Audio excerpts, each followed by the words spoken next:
Good? Okay. Sam, you're good, right? Yep. And Greg, you're good? Okay. Select board all ready? Okay, I will call the October 16th, 2017 Select Board meeting to order and invite you to rise and join me in the Pledge of Allegiance. I pledge allegiance to the flag of the United States of America and to the republic for which it stands, one nation, under God, indivisible, with liberty and justice for all. I'd like to welcome everyone to tonight's Select Board meeting and just remind you, if you have a cell phone, you could turn it off or turn it at least to buzz or silent. That would be greatly appreciated. And I know many of you have signed in, and if anyone out there has not signed in, we need that for the records. So please be sure you do sign in. Thank you. Okay, next up is the agenda additions and changes, and Pat's not here tonight. Correct. Many of you probably know that he's doing jury duty as of the past little bit, and the jury was given the case to deliberate and tonight, so he won't be able to join us. But we have Greg to help us through. Okay. So do we have things? Just a few items to add to the packet. First of all, there's an email from Don Jutton to Travis Sabatasso. It has a list of people who Municipal Resources has interviewed for the manager recruitment search to help inform later on discussion of identifying key community members to interview. So that can go with item 5K. There's also a memorandum to go with 5K for executive session. It's just a couple words that were changed from the memo that was in your packet. Okay. And lastly, to go with item 5H, some proposed language for the computer use policy, which I can speak to when we get to that item. Okay, what item number is that? That is 5H. 5H, okay. Irene? I also have some statistics that I got from Greg this morning, from Ally, about the senior bus, so I'd like to also distribute those if I could for the discussion. Sure. Yep. Okay, and that would be for executive, what? 5J. 5J, okay. Okay, anything else? We have the minutes, but do we include this? I guess we do that when we get to the minutes, right? Okay. All right, do I have a motion to approve the addition of the item for 5H on computer use, and then the two items for 5K, which is the selecting the people for Don to talk to, and then we have the item from Irene for 5J. So moved. Thank you. Do I have a second? Okay, any further discussion on adding those items to the agenda? All those in favor signify by saying aye. Aye. Aye. Opposed? Okay, motion passes 5-0. Thank you all. Okay, we're going to go on to the next item, which is public to be heard. And this is a time for the public or anyone to speak to the Select Board on a topic that is not on the agenda. Is there anyone here wishing to speak during public to be heard? Okay, now I know many of you are here for the discussion of the City of South Burlington Airport resolution. And just to let you know, the practice of the board is we'll have a discussion as a board, and before we have a motion on the table, then we can open it up if people from the audience would like to make a comment. And as you were coming in, it sounded like there were several of you, so I just want to let you know how we handle that. Okay. So then, moving on to our business items, we have lucky to say we have a number of interviews tonight, which is great. It's nice to see people step forward and do this. And the way we do it, we go down in order on the agenda for the interviews. And when we have two people interviewing for the same position, what we do is we have the first person there. We'll invite them to the table. And whoever else is going to interview, we kindly ask them if they would step into the foyer so as to allow the first person to be interviewed and not give an advantage to the second person after getting to listen to the first. And then when that interview is done, we'll have Greg or somebody bring you in, and we'll invite you to the table. Okay? So first up for the interviews tonight, Oh, Sorry, yes. I meant to bring this up during the question about additions and changes. I thought we Okay. had 4 people who have requested to be on the Essex Rescue. There were 2 other prior volunteers that we've never interviewed. Did they withdraw? We've had a few people ask about it, but there's only been the 2 on the agenda tonight. who Well, have there were actually- these 2 sitting here at the table with us that also volunteered. Oh. Yeah, I think the Okay. discussion was, hey, Deferred. let's see if there's somebody else out there that would like to. Okay, it wasn't clear to me that you 2 had withdrawn. Yeah. Just, okay. And we're happy to see we have 2. Thank you. Thanks for the Okay. clarification. Yeah, no problem. Thanks for asking.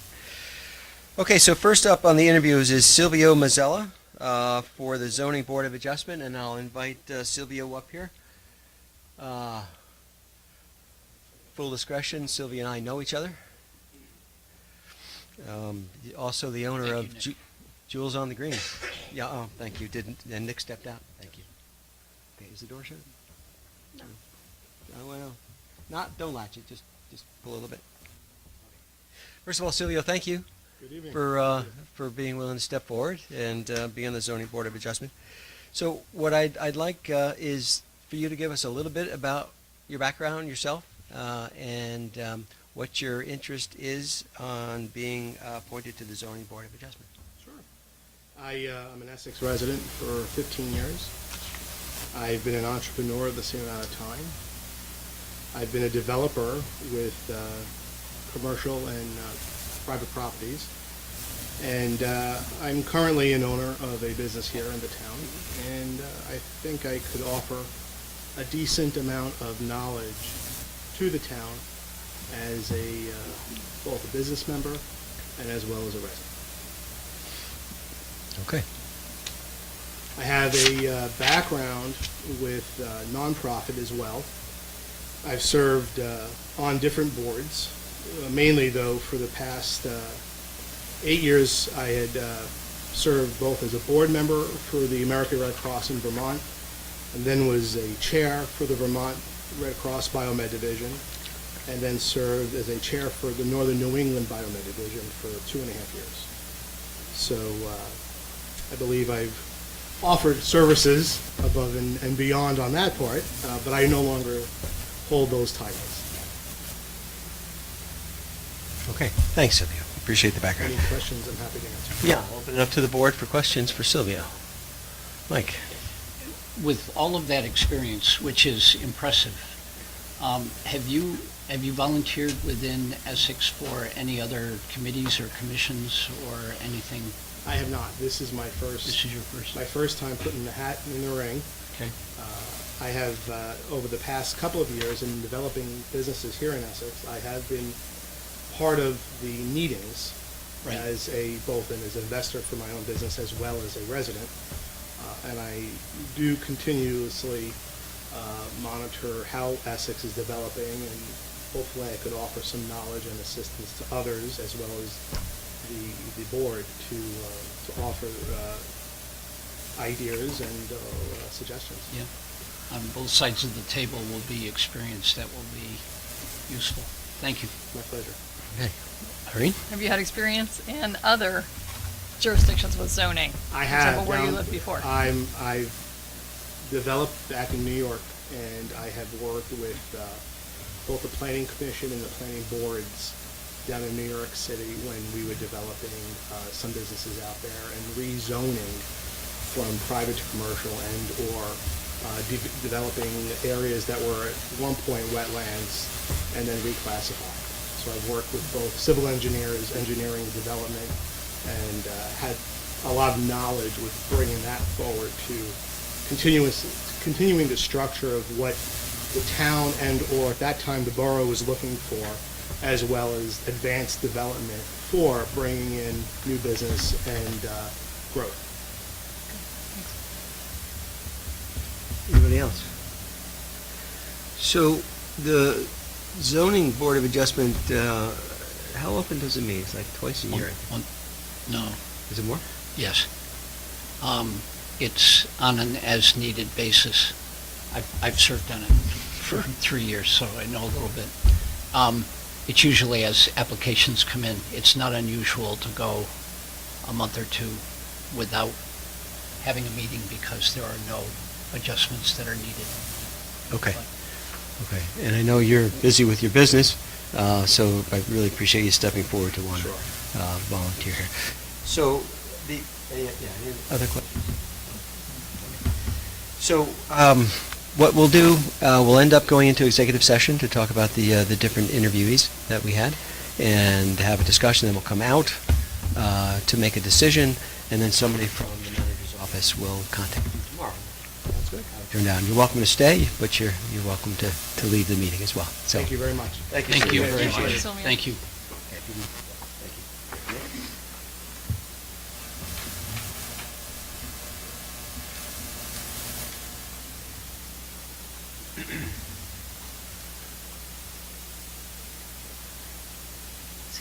Hello, Nick. Thanks for waiting out there. Appreciate that. First, thank you for wanting to step forward and volunteer on the Zoning Board of Adjustments. That's wonderful that people want to volunteer like that. So, what we'd like to do is ask a little bit about your background, a little bit about yourself, and what your interest is on serving on the Zoning Board of Adjustment. Great. And then we'll ask questions. Well, thank you, Mr. Chairman, and thank you, members of the Select Board. I appreciate you hearing me out and considering my application for the position. My educational background, I guess I could start with, is in social services, my bachelor's in social science, and then I have a master's of public administration. Through my graduate school work, I found that public planning was my favorite subject. I liked those classes very much, especially much more than financial management and those kinds of classes. That was more of a challenge for me, but planning was great. It was a lot of fun. And then in my current work, I am a program director for a nonprofit locally, and I've been in that position for about 16 months, give or take. And before that, I've worked in city and county government and the library field, and so I think I have good experience in serving the public. I have also been a commissioner for a commission like this one. It was called the Administrative Review Board in my hometown that's out of state. But I've noticed that there are a lot of same nuances, same procedures and policies, and so I think that the transition would be relatively seamless. I think some of our most controversial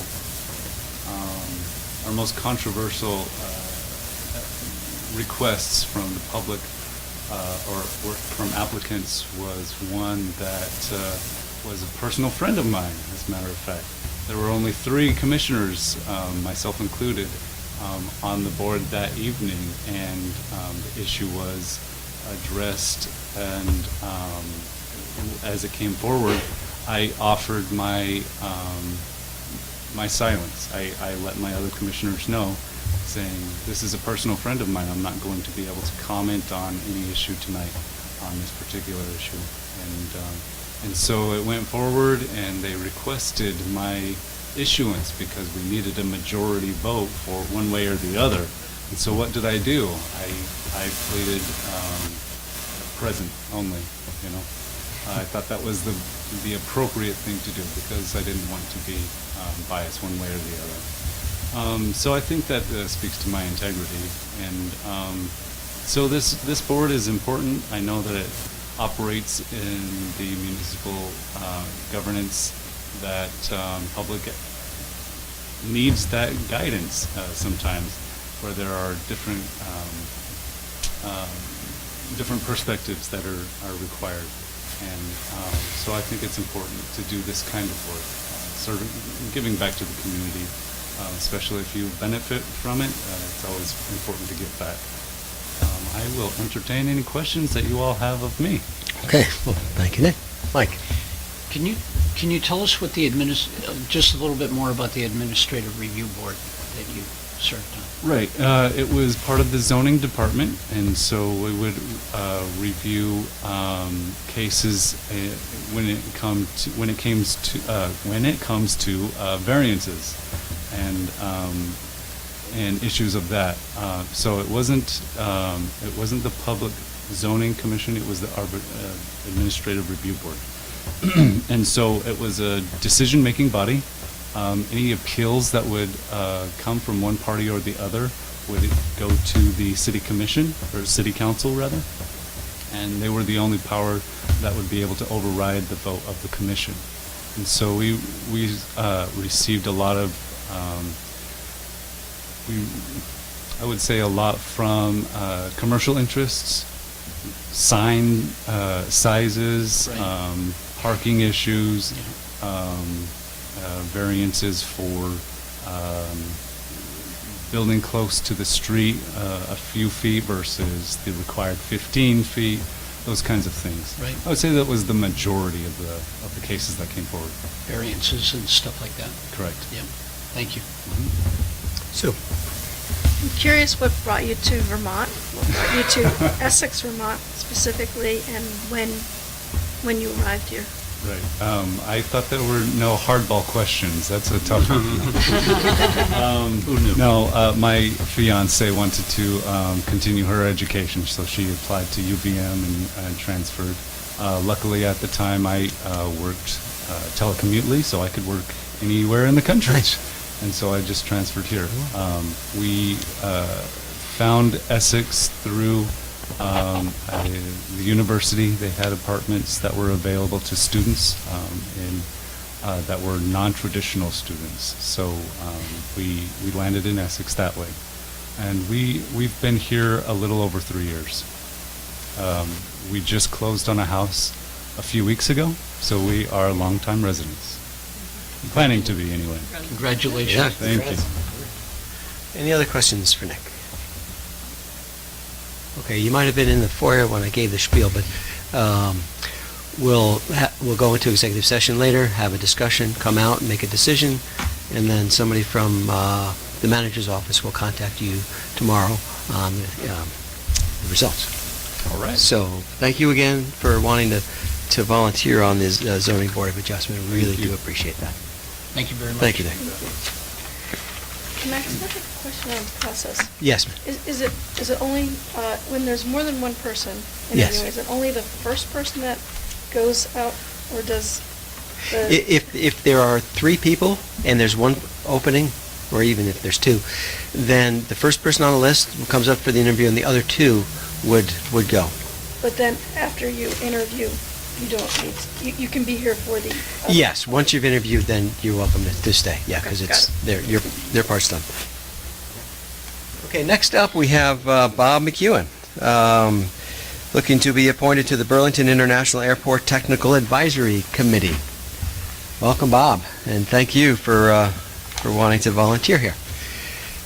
So same deal. If you could give us a little bit of background, and I know it's pretty extensive related to the airport, and the reason of why you'd like to be appointed to the TAC. Well, I'm a product of Essex Junction, the Essex Junction school system. In fact, I went to the first grade in the little schoolhouse in Essex Center, which is the Historical Society.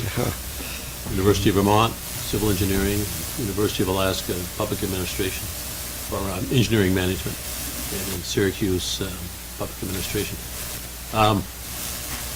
I've spent 20 years with the Federal Aviation Administration, including 10 years in Alaska. And we moved back here from Alaska when our oldest daughter entered the 6th grade, because that was a promise we had made, so that they could be raised around their aunts, uncles, grandparents, cousins, and all that sort. And so we came back.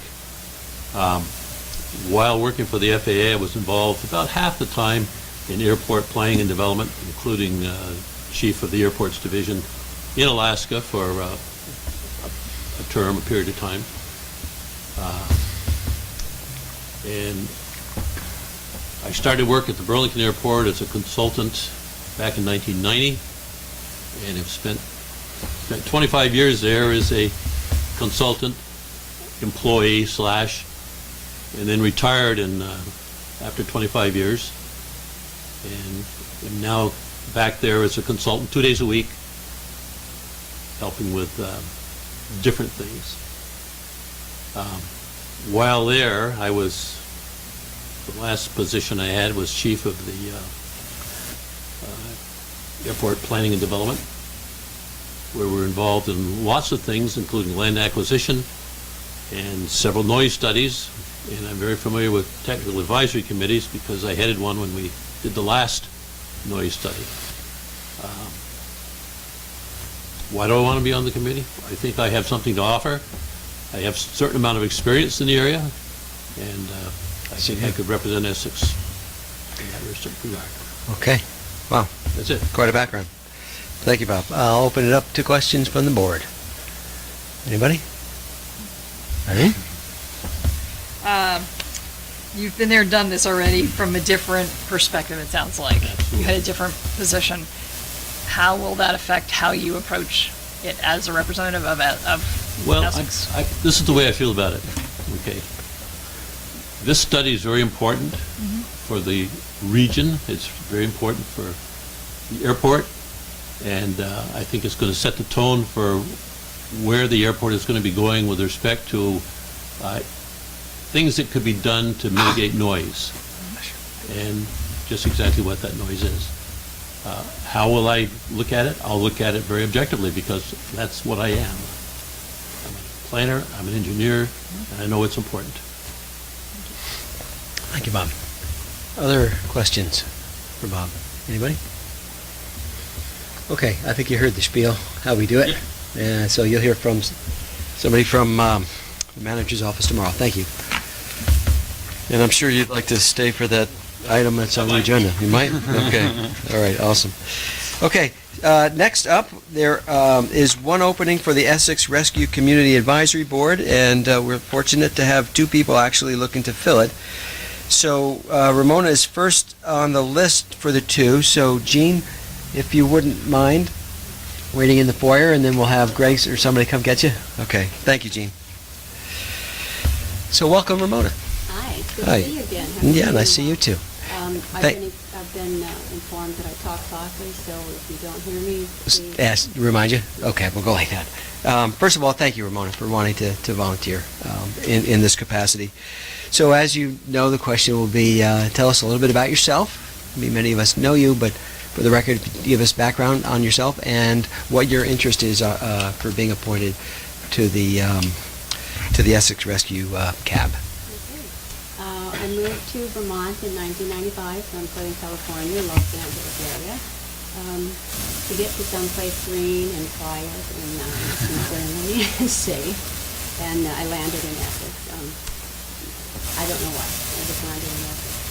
And over the last few years, as I think I'm going to be retiring in about 4 or 5 years, I wanted to increase my community service and working in the community, because otherwise I'm a workaholic, so I never have time. As you all know, in March I tried to volunteer for the select board. That didn't turn out well, but I've been monitoring the Front Porch Forum and the town website, trying to see if there was something that might fit with my skills and that I could feel comfortable doing and that I felt I could bring something to. And a few weeks ago, maybe 4 or 5 weeks ago, I saw the Essex Rescue. And I think I could bring something to it. I have worked with a lot of groups, worked on committees, worked on teams, worked in some volunteer boards, have a degree in accounting, a degree in legal studies, and I work well with advisory boards. I know this is not a governing board, so we're just really being the liaison between the town and Essex Rescue. John and I, of course, are supporters of Essex Rescue. We've also used their service a few times, and I just think it's a very important component of the community, and I'd like to be with them as they meet their new challenges and grow. Okay. I think that's about it. All right. Thank you, Ramona. Appreciate that. Open it up to questions for Ramona from the board. Mike. Have you done anything with Essex Rescue prior to your application here tonight? Other than, I'm the finance director for the town of Underhill, and they are always there making their annual pitch. Right. And I usually have communicated with Dan Mance when I have questions, and just finding out what's going on and where the budget is going and where the reserves are going and that type of thing. Sure. Just on the financial aspect Right. primarily, not on the operations. Okay, thank you. Other questions? Sue? Can you talk to some of you mentioned that you've been involved on other boards and volunteering in other capacities, maybe, can you talk They're specifically? primarily professional boards. There's on the New England Board of Financial Officers and the Vermont Board of Financial Officers. When I was in California, I was a member of the Anaheim Chamber of Commerce, and I was on a board that was to try to determine it's a problem that happened 20 years ago that's still happening now, of how can you attract people and give them affordable housing and get the skilled labor force into your businesses and economic development. So it was really a housing and cost of living task force. I worked in captive industry for a few years when I came here, and it's set up in a team structure. It's not necessarily boards, but a team structure. So I was on the training team where I trained new people coming in. I was on International Accounting Board where we researched and we discovered new aspects in international accounting and taught them throughout the firm. I was also on the RRG team, which is risk retention groups. And those are all made up of different people, so it's kind of a matrix system, so I kind of use those as boards too. I did do a little work for a short period of time on the board for Women Helping, change its name now. Yeah, Women Helping. That's really about all I can think of right now. Okay. Andy? Hi, Andy. Hi, Ramona. You mentioned being the liaison between this board and the Essex Rescue. How do you envision handling the communications between the two groups? You know, I looked online to see if we had some requirements of how that was done, and I couldn't find any. But I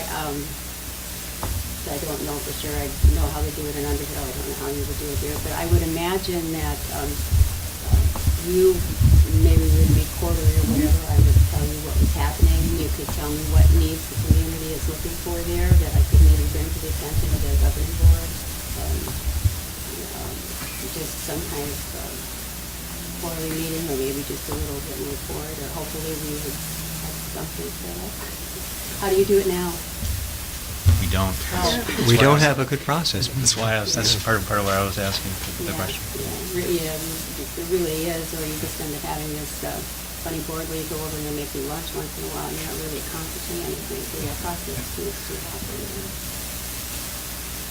Very. I would second the importance of that because, as far as I can tell, the minutes of those CAB meetings are not available online. So it would be very important to hear from you as the rep. I know to find out just what's going on, and maybe even if you send us their minutes, that would be better. But just so And that I we would get a assume sense. there are some needs and wants that the community has that this governing board would want to bring forth there, and so we don't have that later on in there. Okay, other questions for Ramona? Okay, you heard the spiel? Yes, I did. Okay. Thank you so much, Ramona, for coming in and wanting to volunteer in this position. Appreciate it. Okay.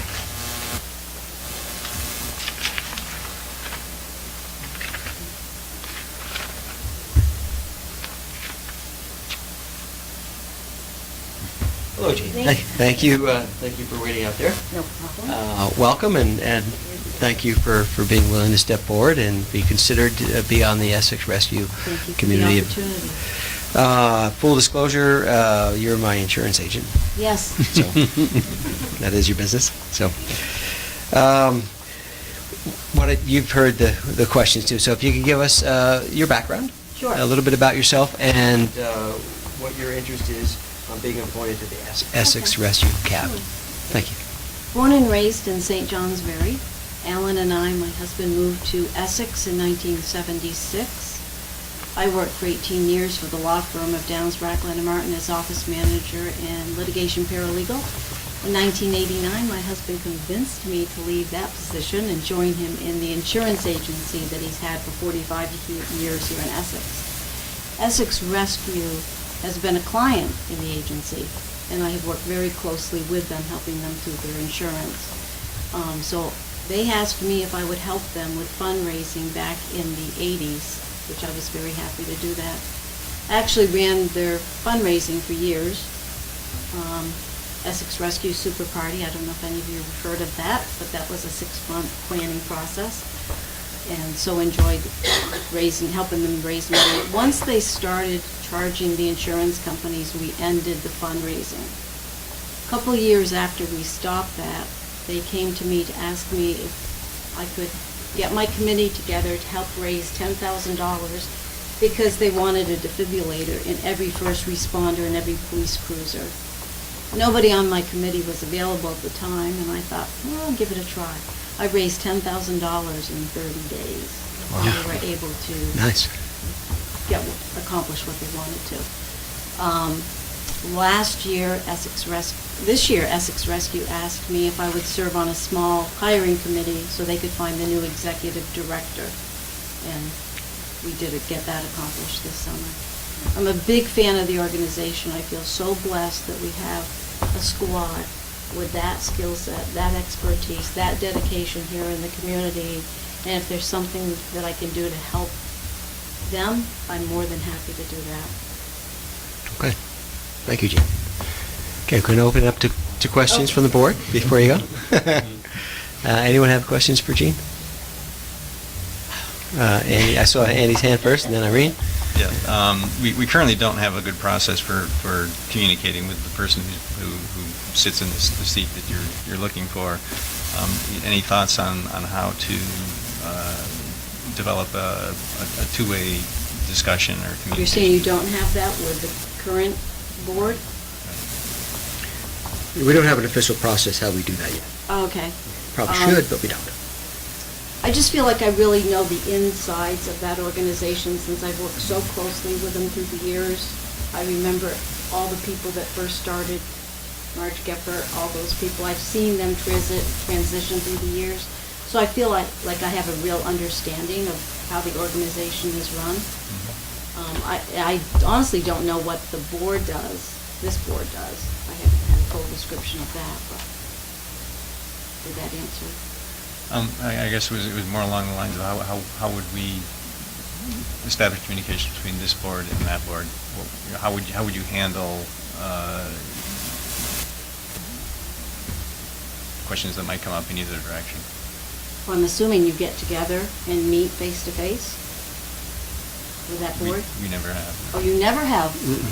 Usually Okay. once a year around budget time. No kidding. That's it. Okay. It shouldn't be that way. I think it should be more public, more hands-on.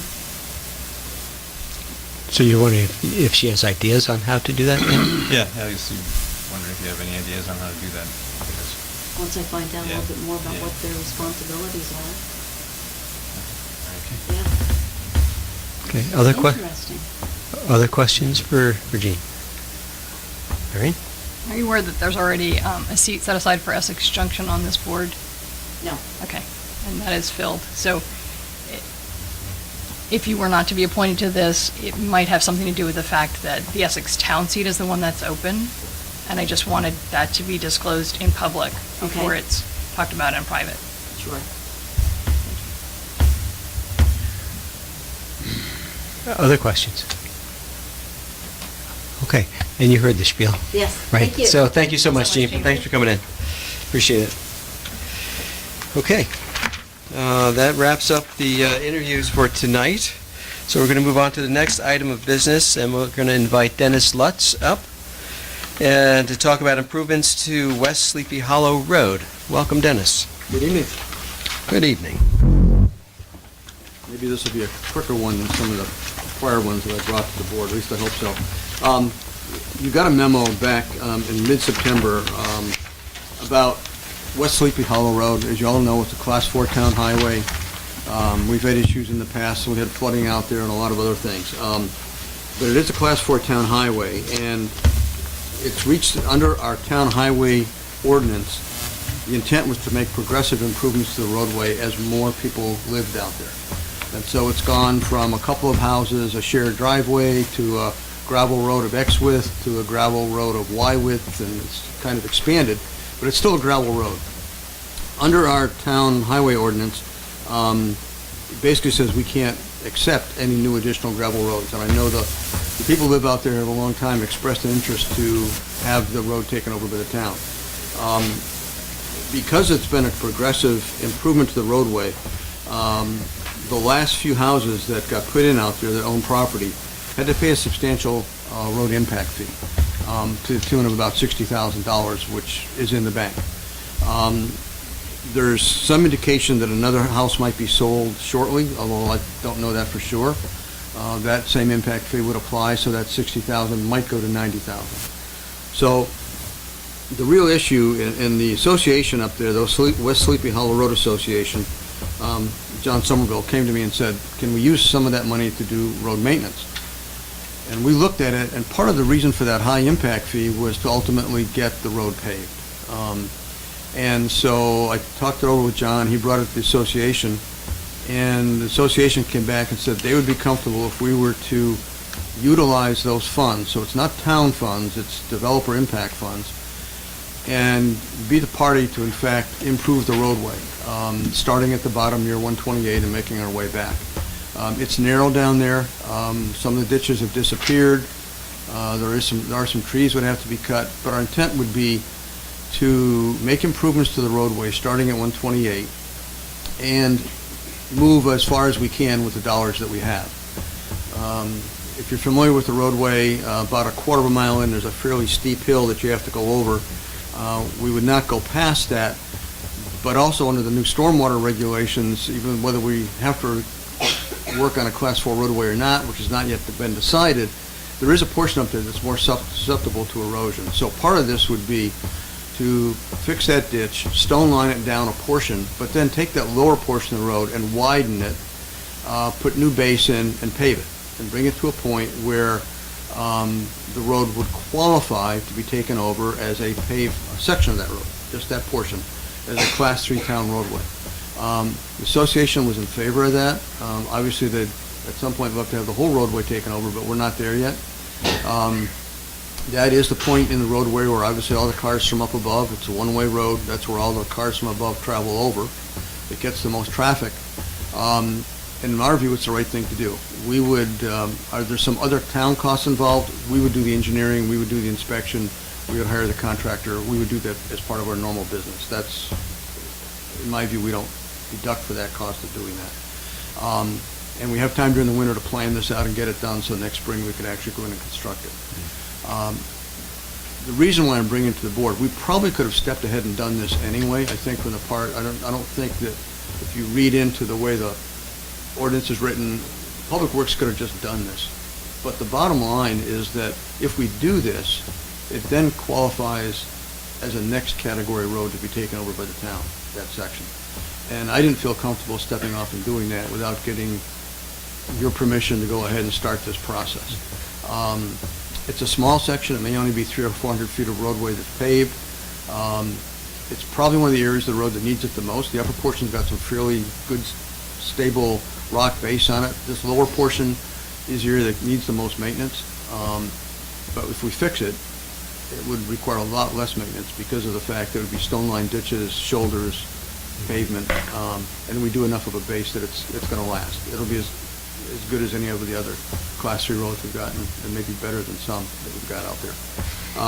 So that's the idea. And so I thought it would be wise to come to the select board and request your permission and answer any questions you have as to the process and what we're doing. Okay, seems pretty clear. Questions from the board? Sue? Is there precedence, or does this set a precedence for using those fees directly for the road? We, Planning Commission will routinely collect impact fees from developers, and we have routinely used those impact fees. In fact, the sooner we can use them after we collect them, the better. And there are those funds that we've collected, we have utilized to put together with our projects. The numbers, I mean, Susan Wilson Road, Kellogg Road, we've done a lot. We've done a lot up in Essex Center, up by the shopping center. We're going to do more. So it's in our purview to basically use those funds. They get put into the capital fund, they go into an account, and then we use those. We try to use those. We have a gravel road impact fee that we use kind of throughout the town. And that we use, I'll use that first when we're starting to put gravel down the roadway, again, to use up those impact fees before we start going into the capital funds that are set aside for that. Because there is a window that you're supposed to utilize these funds within of 6 years. So there's no real, it doesn't set a precedent we're doing this. I think the only precedent would become one that it might lead to a higher class of roadway than is there now. I guess what I was asking specifically, so these impact fees were for houses that were on that road, and then the residents asked you to use those impact fees for their road. Is that a unique scenario, or is that? No, because the impact fees would go to that road. Okay. And now it's just a question of, and we really have a couple choices, I mean, 3 choices, really. You could let it sit in the bank, collect interest, and wait. We could turn it over to the association and say, we'll put it out over a number of years at $3,000 or $4,000 a year and use that to help you augment your maintenance, to put more gravel and do ditch work, or we can improve the roadway. And I think that third choice, in my view, is the smart one. Mike? In your dealings with the board, Dennis, do you know, are they taking it upon themselves to set money aside? Do they have some kind of a monthly fee, a portion of which goes toward The road maintenance? the road maintenance and They- They do, and there's been some difficulty with that, which we didn't envision when we drafted the ordinance, but it's the nature of the beast, and that is, there's been some existing houses from day one. Then there was a major subdivision that came in. Then there was a couple lots that were subdivided. Under Vermont law, you cannot make them join the same road association. I live in a development in South Burlington that has 5 associations associated with it. So I pay for the community pool and I pay for the flowers, but I don't pay to have my grass cut. And each one has different requirements, and it's crazy, but under Vermont law, you cannot require them to join that major association. So in the past, there's been some issues among the residents about who pays and who doesn't pay and what value. Hopefully someday we get away from that, and maybe by going forward with this and getting it to a point where the road eventually, years down the road, if we can get to the top of the hill, the problem will go away. But they do collect money and they do utilize that money. And they have put a substantial money into the roadway, especially when we had floods back, I lose track of time, 5 years ago, when we got the FEMA floods. There was a large gathering here at the select board over 3 or 4 meetings to try to get, work funded up there, and the select board in the end decided not to fund, to leave it the way the ordinance states, that it's their responsibility. But they do collect the funds, and they've been doing a good job of maintenance. We basically go back to them in the, this time of year, and we ride it and check it, and if it's in good shape, then we agree to plow it in the wintertime because the number of houses and there's a turnaround, the school bus goes up there. And if they don't, then we get on the phone and say, there's a few problems you need to fix before we're going to plow it this winter. On some of our class 4 roads, we've had to do that a couple times. We haven't had to do that up there. Follow up, if I could. Yep. So the monies that they're collecting and that they put back in are purely a maintenance Yes. issue? There's no sinking fund for? There's no sinking fund required and none put in to improve the roadway. If they're doing it, they're doing it on their own. Yeah, to get it to a point where they could then have the town come in and do another 300 feet or something like Right, that? there are, like I said, there's at least, there's activity on one lot up there right now. And I know that way back when there was a subdivision, I don't know if you ever got final approval or not, for 3 or 4 extra lots at the top. So if you start to build this process and build a roadway, there's enough capability of empty lots up there that at some point down the road, I can see that whole road being a class 3 with a turnaround at the end. But it's going to be a long time. I probably won't be on the board, here at the board, and I'm not sure you guys will be here either. It's going to take a long time to get there, to be quite honest. But I think this is, you've got to start someplace, and I'd rather see the money go towards a permanent improvement than just blown away every year by putting more gravel on and ending up with the same problem. It also sounds like this is the worst part of the road. This is the worst part of the road. Yeah. It's not, if you go out there today, it may not be, but in the spring, if you go out there, it's the worst part of the Yeah. road. Thank you, Dennis. Other questions for Dennis? So we're talking about 250, 300 feet of roadway? Yep, we'll stretch it as far as we can. Okay. And that's the only part that you would then, once it's been built and you inspect it and accept it, that it would need to be maintained by the town. Right, and the only caveat to that would be, if for some reason the board approves this tonight, and all of a sudden someone walks in tomorrow to do another lot, we would have additional money. We would probably carry the road farther with the money that's available. But right now, the money is actually in the bank, so it's really, and that would probably be something that would come to you on the consent agenda, just to let you know that, hey, we've That's got happening. additional money, we're going to continue it. But I think the whole concept is this acceptable to utilize this money and improve the roadway, because at some point, that portion may become a Class 3 town line. Okay, and the cost for doing maintenance, additional maintenance on It's that? really minimal. We plow it anyway. Yeah. The lower portion is relatively flat. I don't even think we'd put salt down on that paved portion. I think we'd probably just plow it off. And we send a truck up there anyway to plow it out in the wintertime, so it's not like that's an issue. And I think if we construct it correctly with enough depth, the right material, stone line ditches, I'm not worried about the maintenance on it. I mean, eventually, yes, it would have to be repaved, but we're probably talking 15 or 20 years down the road, and by that time, hopefully, we're farther up the hill and an overlay would do it. Okay, all right, good, thank you, Dennis. Hey, what's the board's pleasure? I'll make a motion if you need Okay, one, Mr. sure. Chair. Do we need to ask if there's any public comment? Or no? Anyone from West Sleepy Hollow want to make a comment? Okay. No? Okay, so, Mike?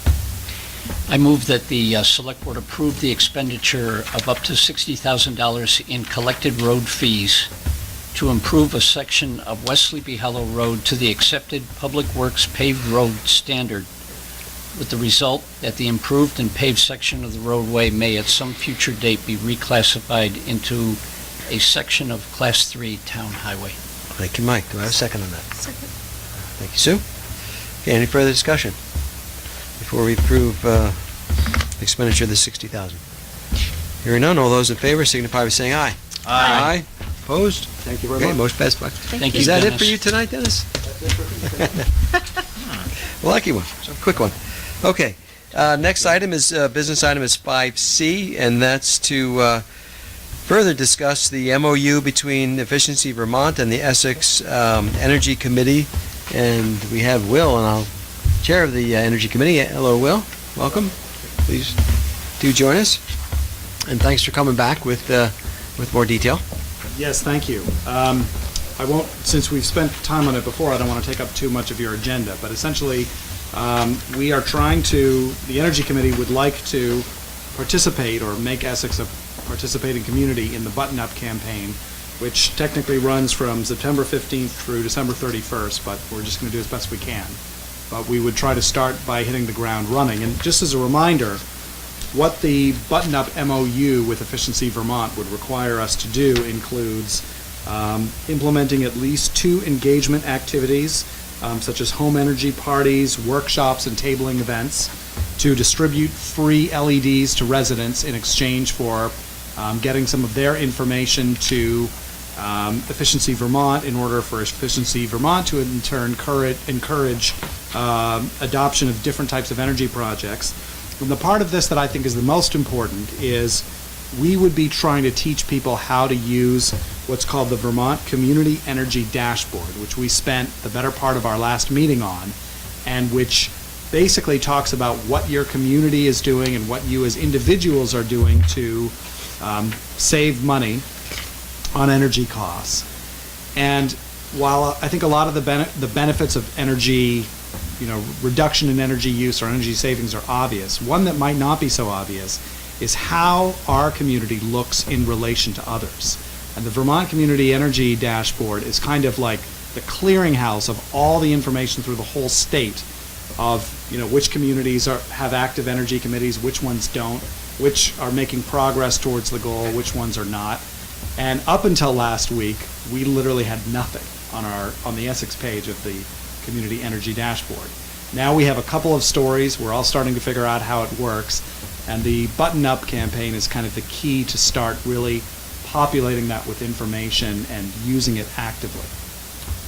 So that's kind of an overview. I will say that, I don't know, Greg, do you want me to explain about the issue, the one issue with the MOU? I can jump in. Yeah, the town attorney has reviewed the draft MOU. He had one suggested change to strike out one section in there. Otherwise, he was okay with it. Yeah, section 6C. And haven't had a chance to bring that back to the EIC or Efficiency Vermont yet. Don't think it'd be a huge issue, but if it is, we can reassess or just not go into it. I don't want to go against our town attorney's opinion. So thinking that we give this to them and say this is how Essex would participate. I frankly think that they'll take it. They seem excited to get us in. Okay. I don't know for certain, but I'd be surprised if that's a deal breaker. Okay, very good. Questions for Will from the board? Thanks for running this to ground again. I mean, It's fine. We, like I say, we really do want to make it happen, and I feel like we've got some traction. We have a great committee. I mean, I don't know when the last time we went for like 2.5 hours the last time, but we got a lot done, or a lot of ideas germinating, but we got to start to show some progress for it to really keep the momentum. This seems like a fair piece of work for 2 weeks since we saw you last, so thank you for that effort. You answered my only question was about that line that was struck, so that's the only question I had. All right. Andy? I have a couple. The period of performance it begins September 15th, so does that put us at a disadvantage now that it's mid-October? It's a good question. One of the things that we're thinking about is if the select board were to approve tonight, we have an event that's on Wednesday, which is the open house. And we were thinking that that would be a perfect place to start giving away light bulbs, assuming some people come to that open house. So with your permission, I think we'd like to, again, assuming you approve, put out a table in the hallway with the light bulbs and try to get some people sign up as long as we can do it. So that's why I say we want to hit the ground running. The other thing is that we've already been in contact, anticipating that we would be improved with some of the contractors. And the contractors are the key to figuring out who has actually done some type of high-performance energy audit, getting their information so that they'd be willing to host or provide information for purposes of energy parties. So I don't think we're going to be at a substantial disadvantage in any way. Okay. And wait, Sue, go ahead. I was just going to add, having had experience in this world, that their goal is to motivate the community for awareness. So I don't think, starting a month late is going to be held against the community. I think their goal is like Will saying, they're excited to have another community be a part of it and spread the awareness. Okay. Thank you, Sue. In section 4, under participant will, and I guess it's a 1, 2, 3rd bullet, it says that you record the name and address of all individuals who receive a free LED and provide this list to Efficiency Vermont.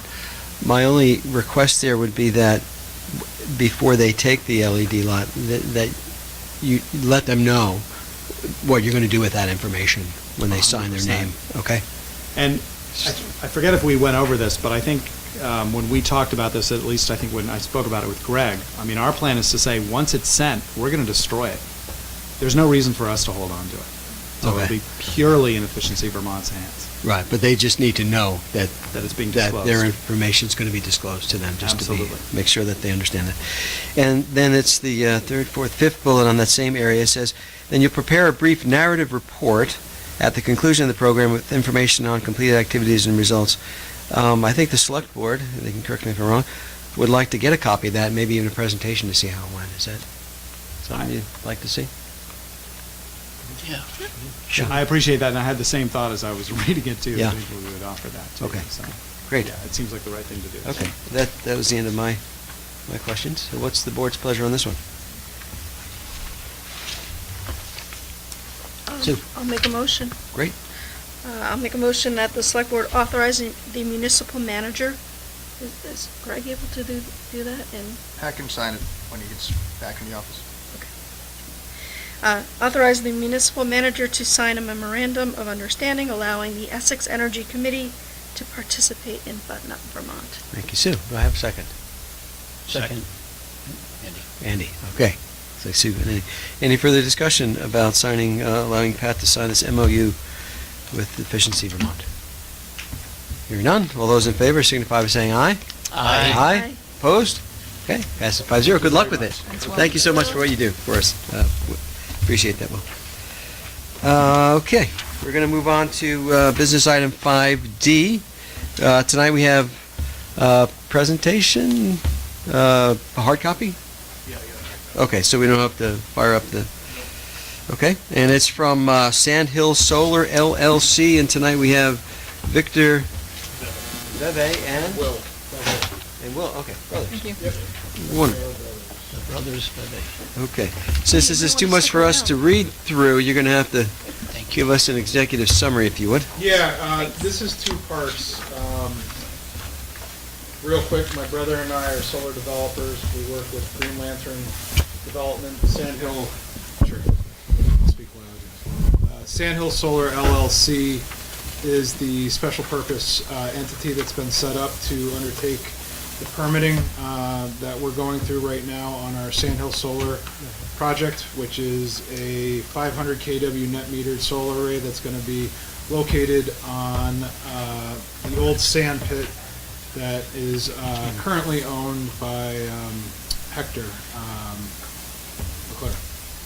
And we are well into the permitting phase of that project. I guess about 30 days ago you should have received our 45-day notice package. That package was sent to the abutters, all the state agencies, the Select Board, Planning Commission as well. We've recently taken a meeting with the Energy Committee as well to introduce the project, explain Green Lantern as a group and how we develop projects. We look for community support wherever we can get it, and we really believe that this is a well-cited, good project that can benefit the community in more ways than one. And that leads to my second part of our presentation here, which is to present a letter to the town offering our project to the town to become a member of a net metered solar array. So there's two parts in what we do when we develop projects. We locate good properties, generally sand pits, brownfields, and net negative properties that are out of sight and out of mind. This property is perfect. There's literally no view shed from any abutting neighbor property. There's very few abutters to that point, and there's good access. There's good access both for equipment trucks and upkeep, which is very minimal with a solar installation. About twice a year, the grasses will get cut, and twice a year there would be semi-annual inspections. When the project is actually under construction, a system of this size has a footprint of 3.5 acres, 2,200 panels, running in about 13 rows, east to west. It takes about 8 to 12 weeks to construct from the beginning to end. It's a very low impact method of construction. It's going to be a fixed ground mount post array. There's no moving parts, there's no trackers. It's silent, and Mother Nature does the work to clean it. So if there's been any, some people are like, oh, do you have to go up there and wash everything down? No, literally the rain and snow cleans the panels throughout the year. The good news on our permitting accomplishments to this project specifically is we have gotten through wetlands. There's no wetland issues there. The state has delineated that as such. We've done the RTE study as well within the growing season, which is a study for rare, threatened, and endangered species that would be on site, and there are no negative impacts to that. There's no deer wintering habitat up there, and there's no trail corridors that are impacted. So on the overall first piece of environmental diligence, it's passed with all thumbs up from all agencies. Our electrical engineering has also gone pretty far. We got through the fast track analysis with Green Mountain Power. This project will be interconnected with Green Mountain Power. All projects now are failing criterion 3 of fast track, which is a technical thing that they fail.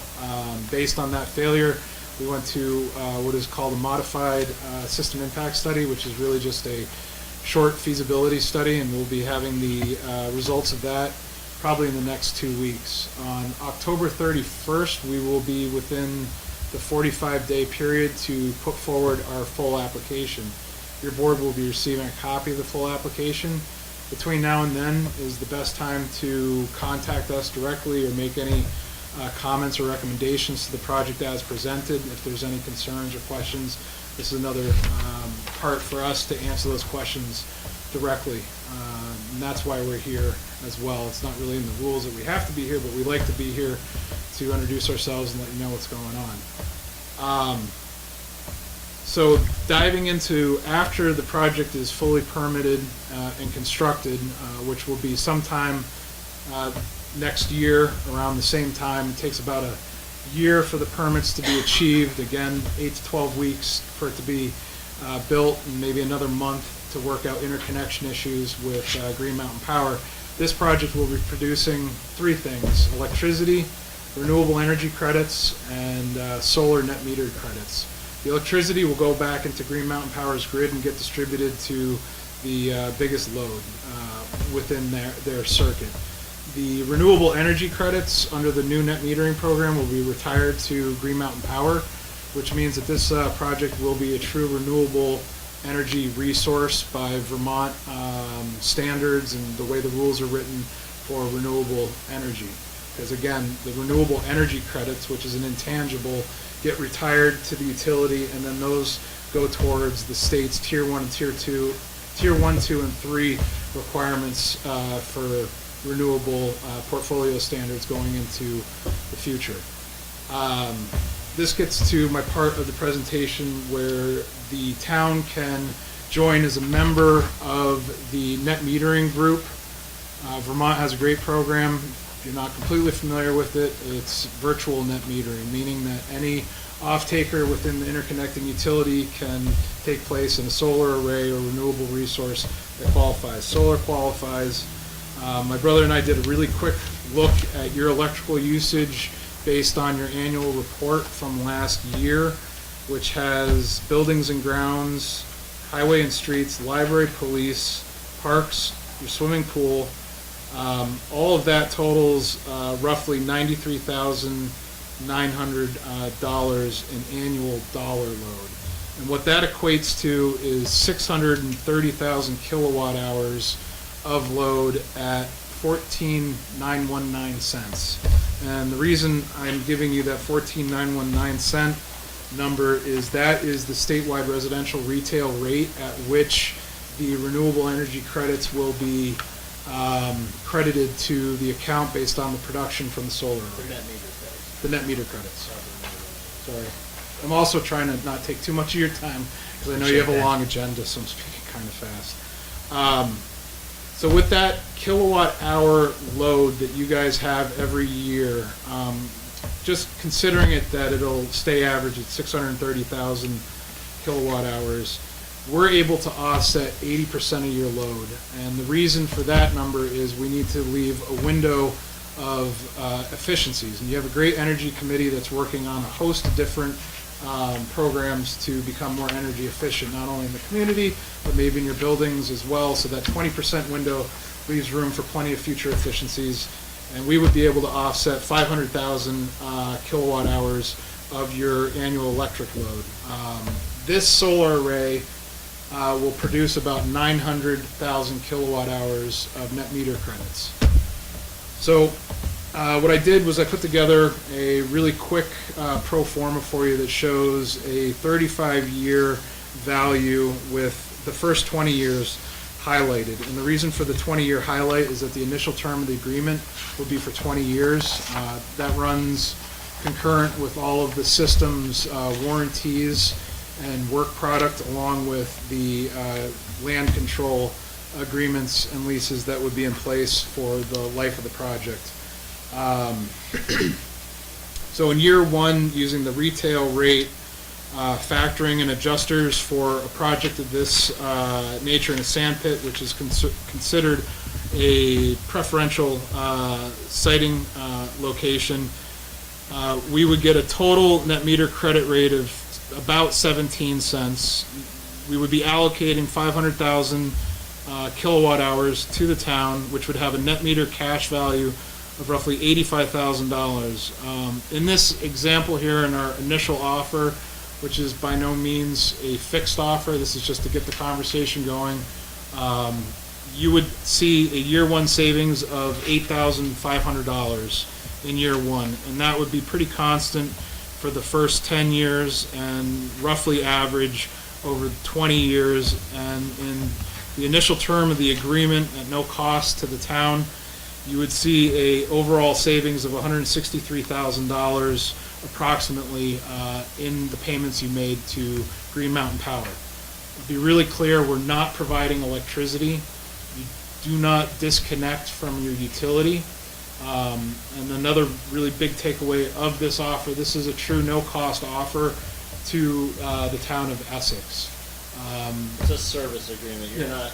not, no liability in the field. It's just a service agreement with the net metering, on the net metering side. You wouldn't share any ownership or obligation in the operation, maintenance of the facility. Worst case scenario, you go back to paying GMP your full bill.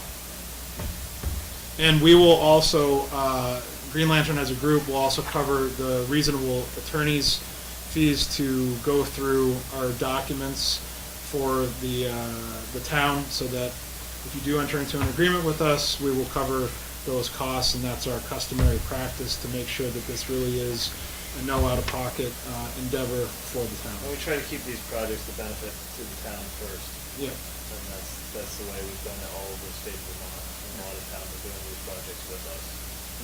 That's been our practice as well. If we're cited in the town, we go to the town first, and then we go to the schools as well, and that carries through to you guys are the best off-takers as well. On the benefit side, the town will benefit, local community will benefit. We obviously benefit. This is our job and what we do on a full-time basis. The landowners will benefit as well. They'll have a long-term lease. I believe personally that the neighbors also benefit by having a quiet, low-impact neighbor that doesn't have constant traffic or stormwater issues. And it's not a residential project. It really truly is a work for the public good. And our letter is very straightforward and simple. It outlines what I just shared with you, and then our 45-day notice on the permitting side is another detailed letter that you previously received on the overall project, and that outlines exactly how we are going through our permitting process. And like I said, October 31st, I believe, is the 45th day.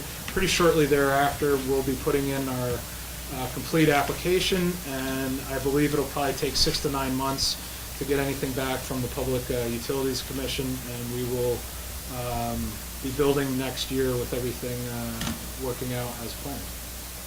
Okay. At this point, you can ask us any questions. Yeah, I'll open try up my best the- to answer them. Questions from the board? Sue? Can you tell me a little bit about Green Lantern and Sure, yeah. where you're located? We're local. My brother and I are from Jericho originally. I live in Jericho now, Dixon, Cambridge. Our CEO is Luke Schulenberger. He is also local. He grew up in Jericho as well. Business is out of Waterbury, Vermont. Been in business for over 5 years now. We have 40 individual projects of this nature that are net metered throughout the state of Vermont. We're one of the larger companies that does everything in-house. You'll commonly hear people say EPC, which really means engineering, procurement, and construction, and we also do operations and maintenance as well for the life of the project, and it's a Vermont-owned company by Vermonters. We used to play hockey in the rink of the Mighty Mites. Yeah.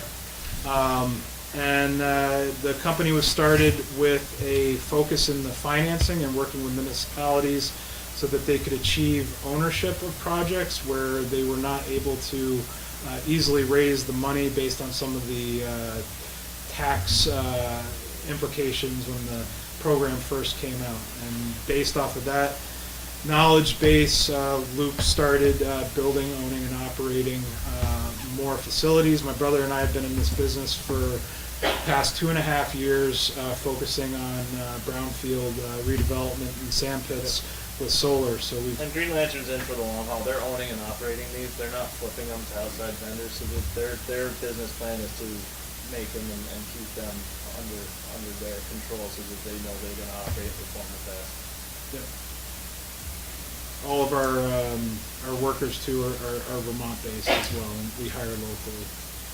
How many employees do you have? Full time, around 7 right now. Part time, 30 right now. Subcontractors, we're close to 75. We have 5 different projects that are being built at once. Right. Irene, you had your hand up? Did you have a comment? Yeah, you mentioned Hector Leclerc earlier. I think you mean Al Senecal. At this point, they've switched. No. No? Does Hector still own that piece? Yes, that's Okay, just checking. Chemo Link. Great. Does Hector get a benefit as well, or is he just leasing land to you? Yeah, we have a land control agreement with them for You do? a long-term lease. on the Okay, property. great. Andy? Yeah, so I'm trying to figure out how you make money in this. So I think what you're getting a credit from Green Mountain Power, but you're charging us the regular rates. You're taking the difference between the credit and what you're charging us for. Yeah, so we kilowatt hour. give you, in a 10% net metering arrangement where the off-taker keeps 10% of the net metering credits, there was $100 bill, and you're gonna receive 100 credits. Your bill's 0. You keep 10% of those credits, so now you have $10 that you're keeping, and then you pay the system owner $90. So in effect, you're no longer paying Green Mountain Power $100. You're paying the system owner $90, keeping 10. So your bill for that month would be 90 instead of 100, and that gets calculated on a monthly basis throughout the year. I guess maybe I phrased the question wrong. I understand how we would pay less, but how do you make money? Where does your profit in this come from? So It's not just a pass-through of the... Yeah, the state set it up as, so you're basically, the way the state set up net metering virtually is the trade-off by being able to have a commercial business whereby a portion of the net meter credit is kept and paid, and they allow for that transaction. So you turn net meter credits into dollars by placing them with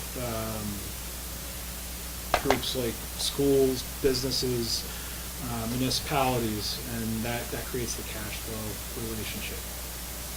Because you're now no longer paying the utility, you're paying the system owner. And then So- based okay, on the okay. financing, and the number one driver where everyone's making the money is the ITC tax credits, which is still at 30%.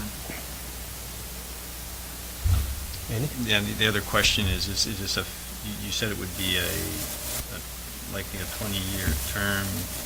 You figured the savings for 10 years. Is it a fixed rate for those 10 or 20 years, or does it go with? Yes, the initial term of the agreement would be 20 years. The rate is fixed, so up front we would agree to the discount. And say that's 10% or gets negotiated to 12 or 15, that discount rate would live for the life of the agreement. And the initial term is 20 years. The way that the rules are currently written with the PUC is that net metering will last forever.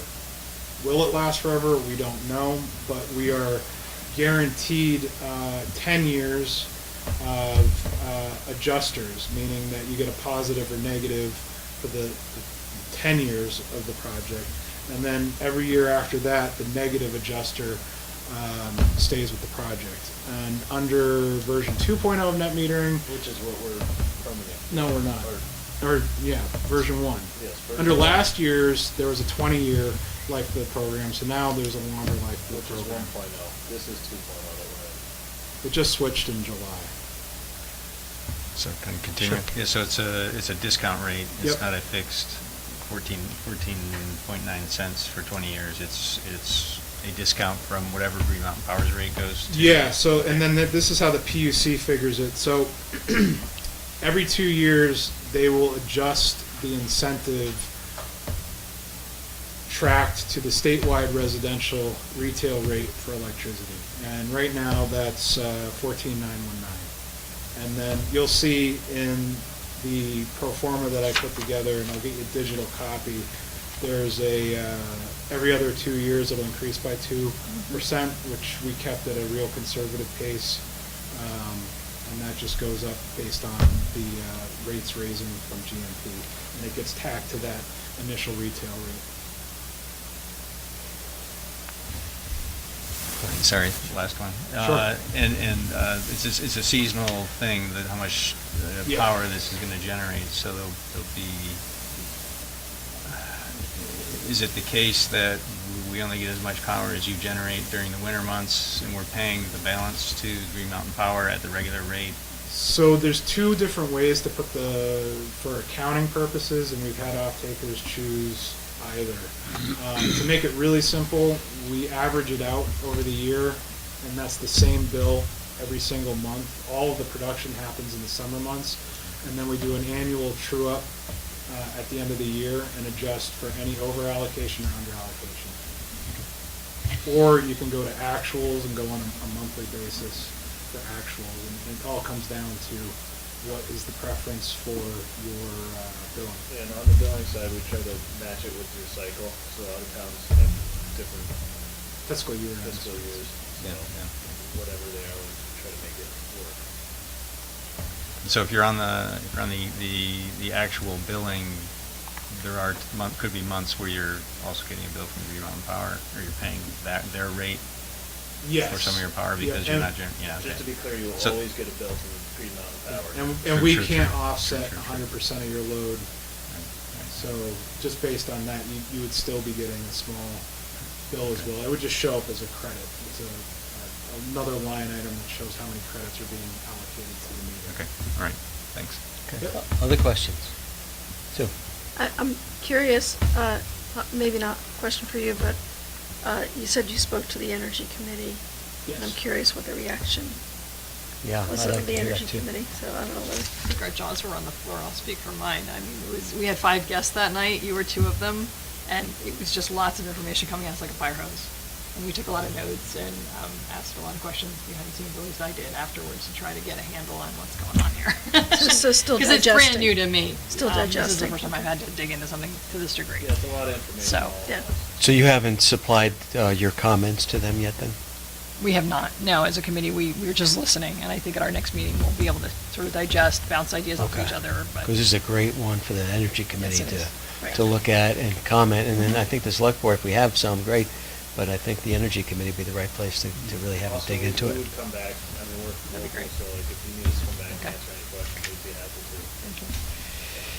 And this is the initial offer. By no means are we asking for any agreements or anything here. We're introducing ourselves, introducing this opportunity, and we would look to follow up. And if we were asking for anything, it would be to work with the Select Board and then the Energy Committee to actually perform an energy audit. We would take a look at 2 years of the town's bills from GMP, give you a full report in a couple weeks, tell you exactly what you're using and where. And then that would perfect the number, and and it's a free service on our part, and we would do that, if you guys choose to do that tonight, we'll work on that as quickly as possible, because I was only really working off of your annual report from last year, and things Right. change. Yeah, it's a good start though. Sue? One more question, I Sure. promise. Sure. If we as a municipality don't choose to enter into this agreement, you then look to sell what are your next options for? Schools your- and Yeah, municipalities. we'll look for other off-takers in Okay. GMP, anywhere in GMP. Gotcha. What about residents? Is that too No, this is not a difficult? community solar Okay. project. The way that we're gonna be able to give back to the residents through this project is by working with the municipality and the school. Okay, and reducing the tax burden from an energy perspective? Correct. Okay. Okay.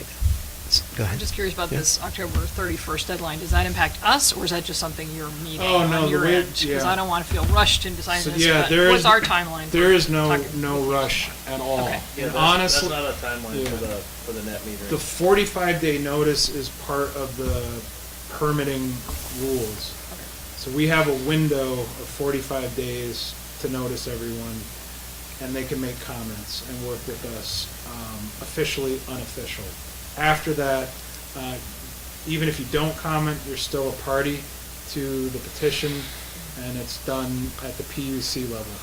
And on the 45th day, you'll receive a very big, thick packet of all of the information for a complete application. Okay, something to look forward to. Yeah. So- Well, it's what we get excited about, so, yeah, we are. Right. We're looking forward to it. What's the lifetime of an array like this? 20 years is What they're the guaranteed. agreements. So as far as the panels go? Yeah. Is that what you're saying? I mean, it's gonna be interesting. I think, 30 to 40 years is gonna be where they're gonna start, but it might be, panel technology might in 10 years be, Completely so different. small. All right. And then, but as far as this project, I would dare say if they kept it up 50, 60 years, I mean, there's panels from the 70s still operating. Okay, because my question was, when it goes past its useful life, whenever that would Yep. be, And the what speaks to happens? that. Yeah, so Pardon? part of It the, does? we will testify within our application that at the end of the useful life of the solar array, the property will be returned to its former state. So in this case, they're ground mounted and the racking is literally pushed in. They'll come out and pull it out. Takes less than a week to remove a solar facility, Okay, and then it'll be scrapped. okay. Is there a fund or something that you put money into, just in No. case you're not around? These are such small projects. Yeah, The Scrap- cost, Scrap value alone's worth.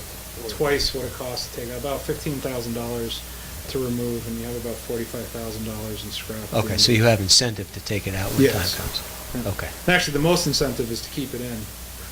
Yeah, and keep it running, but I'm saying past its use, if it goes past its useful lifetime. Yes. And it, okay, all right, very good. So I think this is a wonderful thing for the Energy Committee to really look at and then provide comments that maybe we can see. Sound good?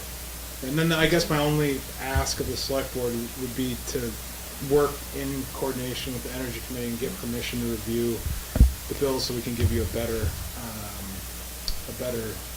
savings estimate and energy report.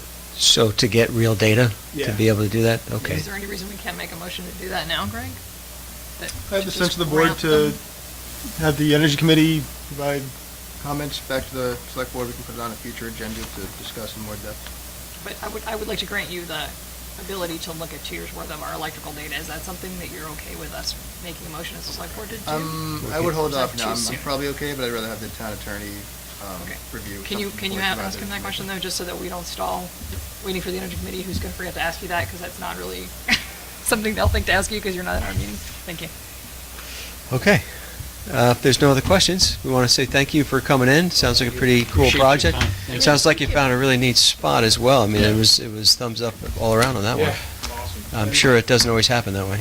No, I do a lot of the siting and I make a very detailed effort because not only am I from here and live here, I drive by these things and Yeah. want to have some, ownership over where these go. Okay. Appreciate that. Very good.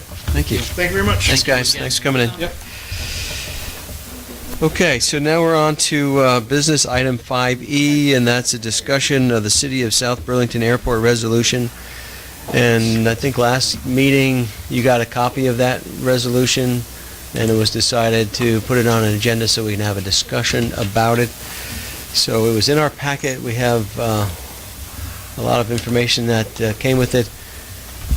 So what I would propose is that we knock it around some, talk about it, and then open it up to the public here, because there's a bunch of people that would like to add some comments as well. So I'll open it up to the board to see where you want to start with this. Mike? Are we, a couple of people have introduced themselves as members of the airport. from Burlington, are they gonna be available for questions? Yeah. Yeah. Before or after? Well, I was thinking we can have a discussion that we normally do with the information that was provided. And if we have additional questions, we'll see if there's somebody here that can help us with those. Okay? Anybody want to start? You saw that this went to some other municipalities, including Colchester and Williston, and both of them voted it down. Winooski, I believe, passed it. So they're asking our thoughts on it. It is the airport, I guess, has been in business a long time, right? About 100 years or something like that. And it's kind of a weird situation where it's an asset of Burlington, but it's located in a different municipality. It's located in South Burlington.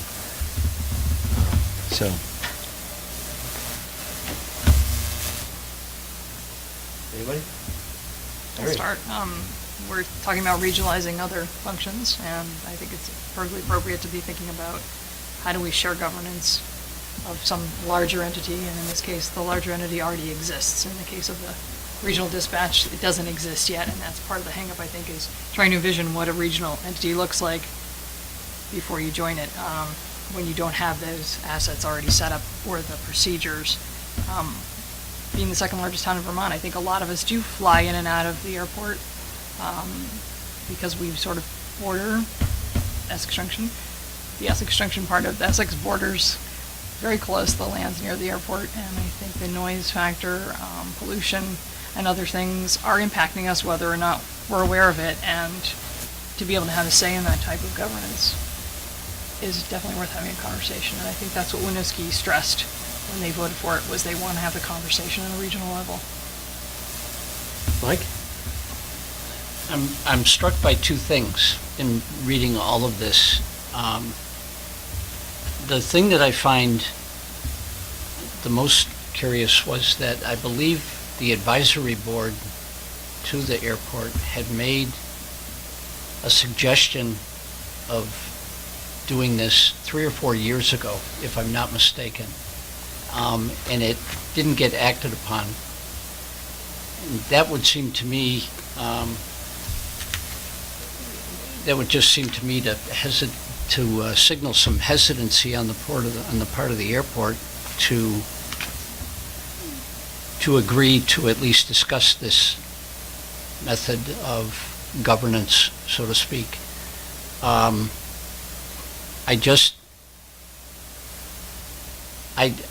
think it's such a unique asset to this area and this state that I'm struck by why it never went anywhere from 3 or 4 years ago. Yeah, and I think the thing that I'm seeing missing in here, if you want to do a 360, I see this as just a 180. It's only half the story. I don't see any voice from Burlington in here to answer your question. So Yep. I feel really totally lopsided on this, where I'm not comfortable making a decision because there's certainly not enough information for me, because I haven't heard the voice of the asset owner. I just heard the voice of somebody who does not own the asset. And that's very true. I mean, I don't get the sense that there's a great deal of agreement on the other side of the table. And it just makes me wonder if we're having this discussion where it's going to wind up sitting again and not going anywhere. I look at the numbers of inclination at the airport. I see them going down. I see Plattsburgh making some noise about becoming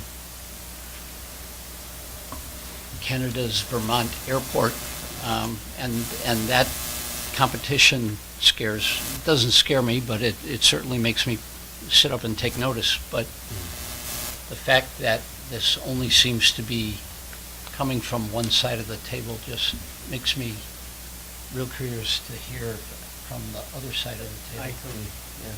So- I feel like I only have half the story. Yep. Sue?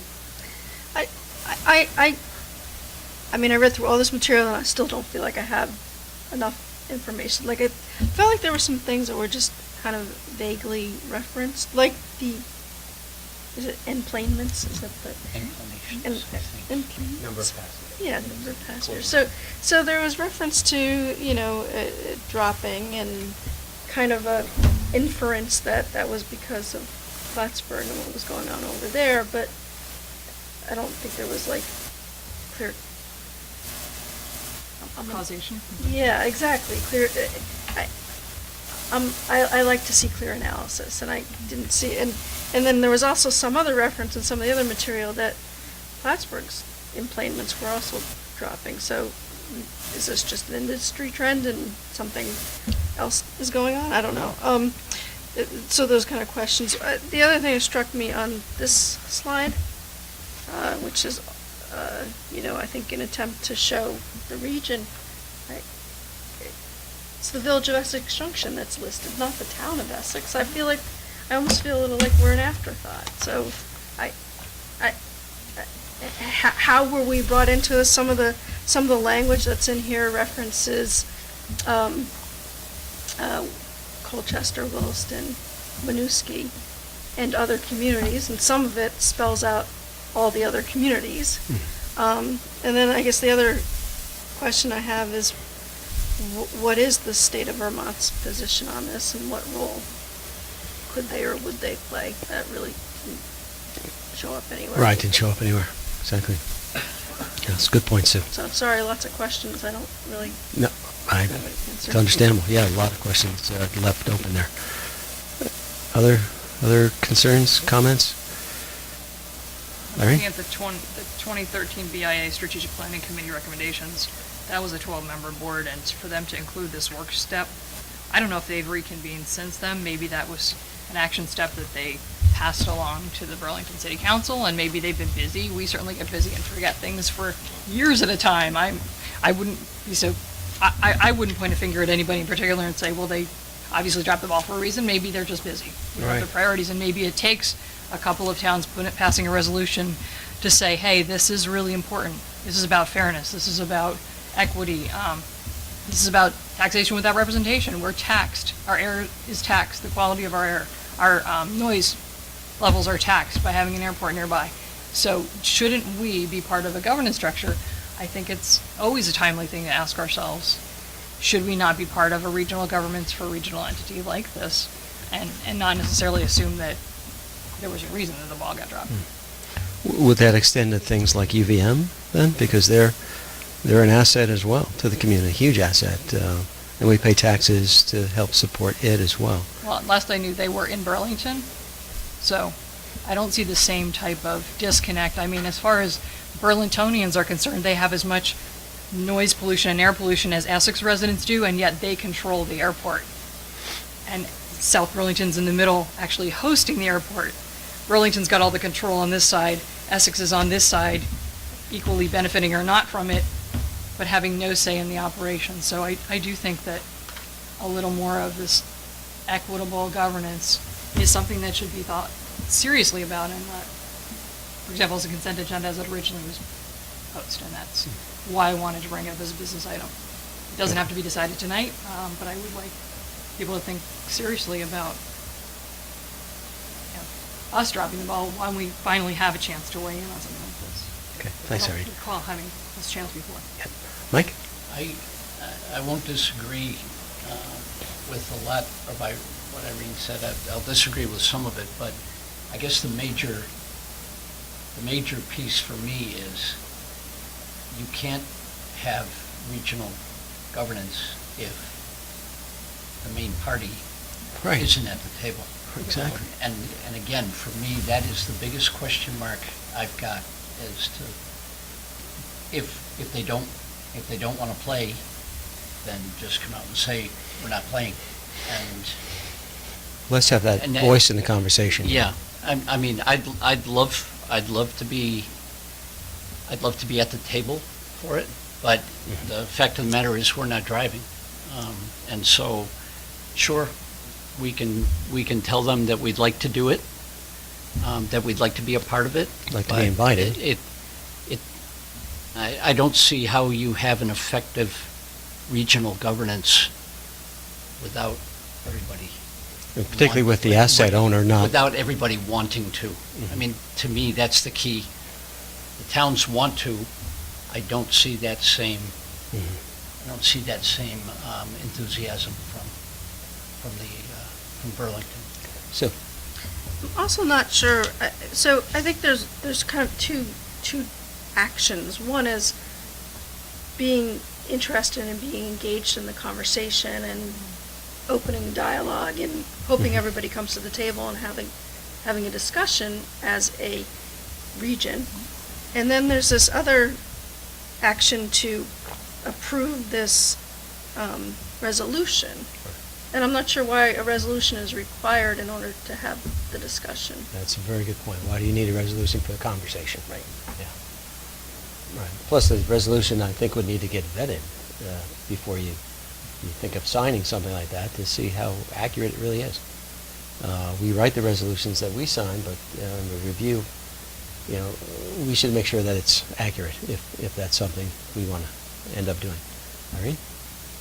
Oh, I'm sorry, Andy. Yeah. Andy next. Yeah. Yes. Trying to get a word in edgewise here.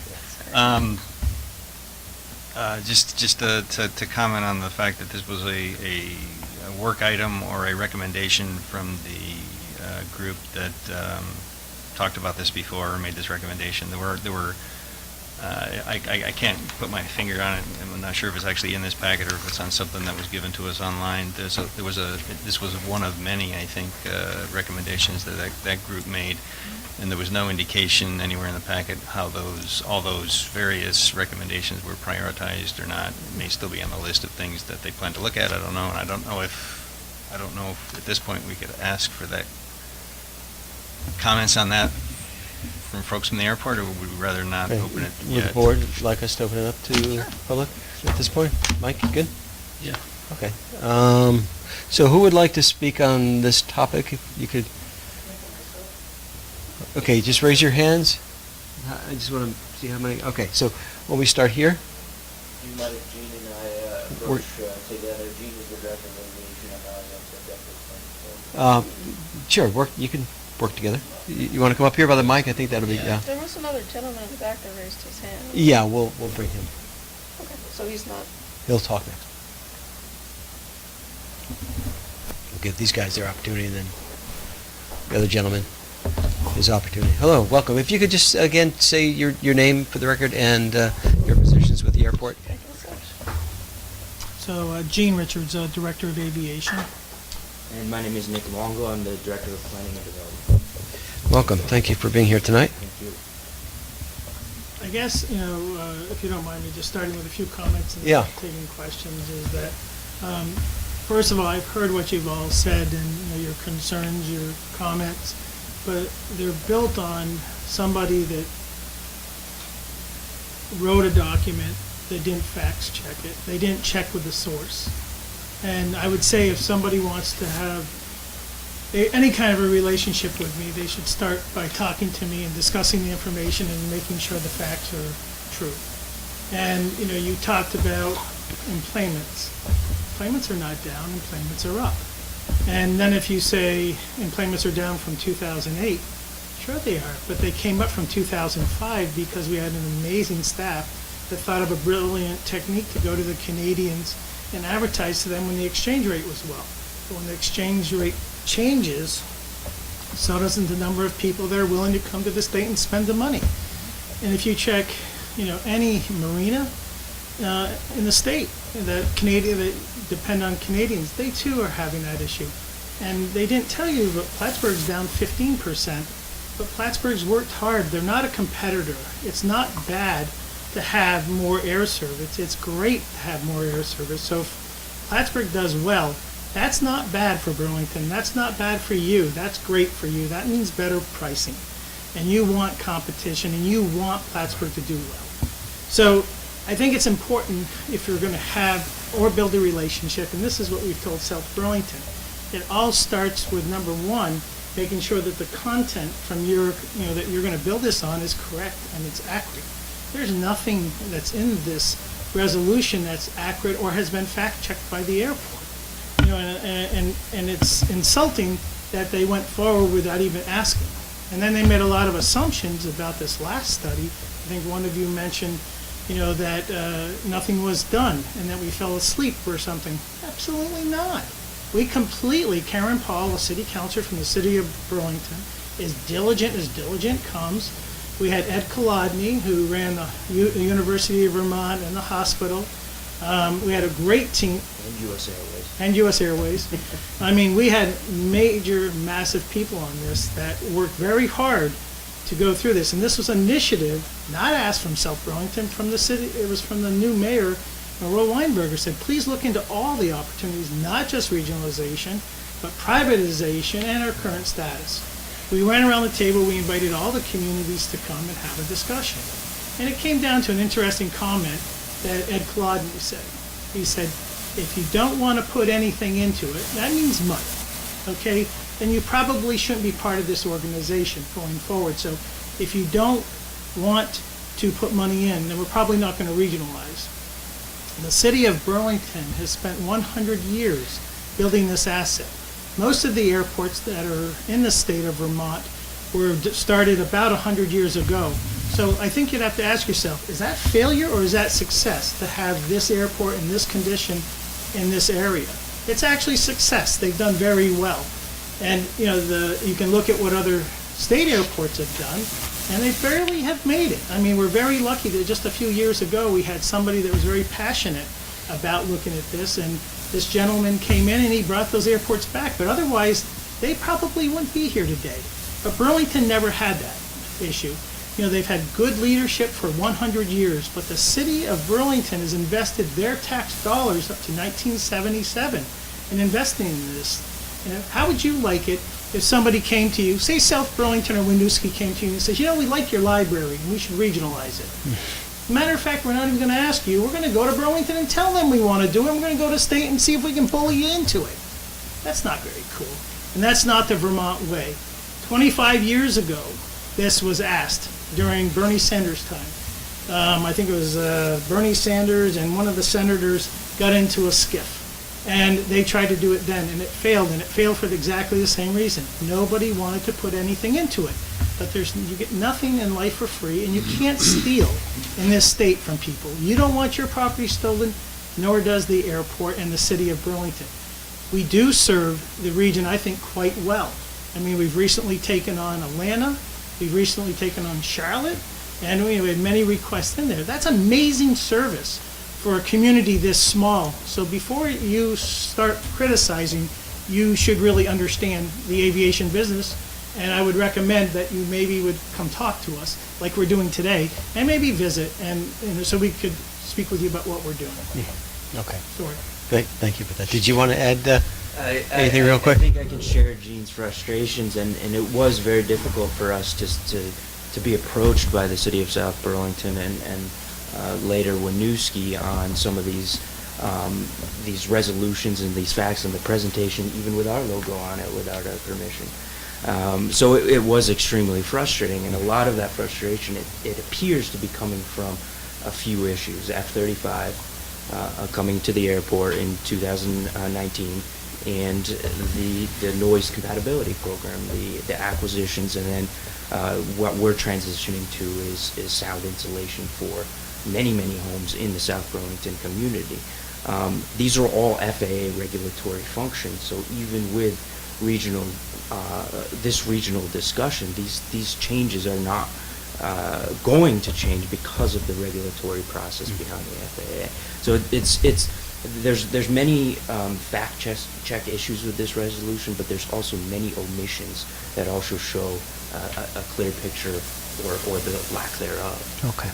I just wanted to share that. Thank you. Questions for them? Sue? Just a comment, though. Isn't it kind of a unique scenario that it is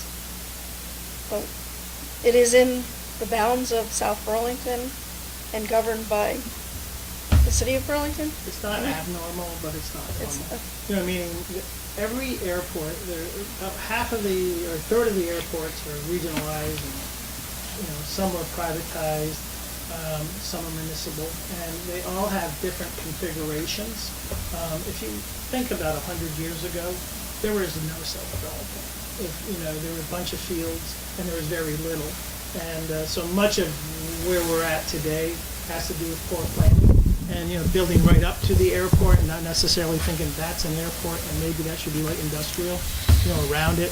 So I think the answer to your question is, I think from my understanding is there's a very diverse mix of ownership and also where airports exist.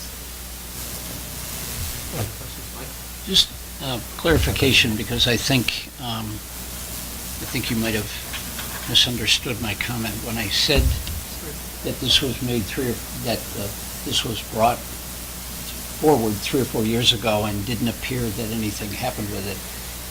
There was no accusation that anybody fell asleep at the switch. I was merely curious as to why it didn't get acted on. And of course, there was nothing in here that said anything about why or why not. So to me, I think sorry to interrupt, I think you mentioned it, and Mr. Watts, you did as well. There were many recommendations in that strategic plan, not just with governance, but with finances, with staffing, and each one of these under the leadership of Mayor Weinberger and Jean, we've accomplished so many of these different. Actually, we succeeded, and every one of the goals that the committee gave us, we exceeded within 18 months. And today, if you've been into the airport recently, you can just walk around. It represents you.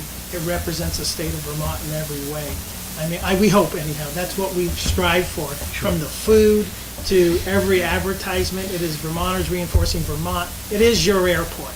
And, the only question I would ask is, what would change with regionalization? And the reality is, I don't control FAA. I have really no control. I don't control the guard. So you speak about noise. I don't control the noise. I can't say a word to them. The thing I can. But the reality is they're managed by the Pentagon and not by Burlington International. Irene, did you have a question? I'm wondering if this Airport Strategic Planning Committee from 2013 has reconvened, or if they still meet, or if the membership has changed? No, it was a one-time project, and they gave a report to City Hall and made their recommendation. And it wasn't at the time regionalization because nobody wanted to participate. But just so you know, if somebody does want to have that discussion, we're willing to have the discussion. If you have money, extra money, and you want to give us $2 million a year each community, I will do that all day long.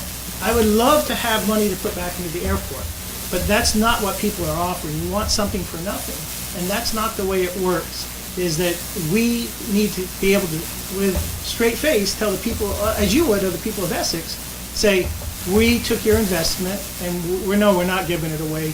We are getting something in return, and we'll put that back into the water or some other infrastructure in the city. But it just can't be taken for free. And then your trouble you would have is you'd have to go to your taxpayers and say, something you're getting for nothing, we're now paying for. And that would be the interesting conversation. My understanding was that Burlington, the city, gets a percentage of the income that comes to the airport. See, you're not being told the truth. So where do you get your money and where do you get your operating expenses if you're not getting the city of Burlington percentage? Gets not one penny from the airport. It's an enterprise zone. All the money must stay there. Anything, if we were to sell something, it would go either back to the FAA or back into the infrastructure. But in the city, they only get reimbursed for police services, attorney services, anything we use, we get reimbursed. But they take absolutely no money out at all. And so they're putting in money you're saying that is not reimbursed?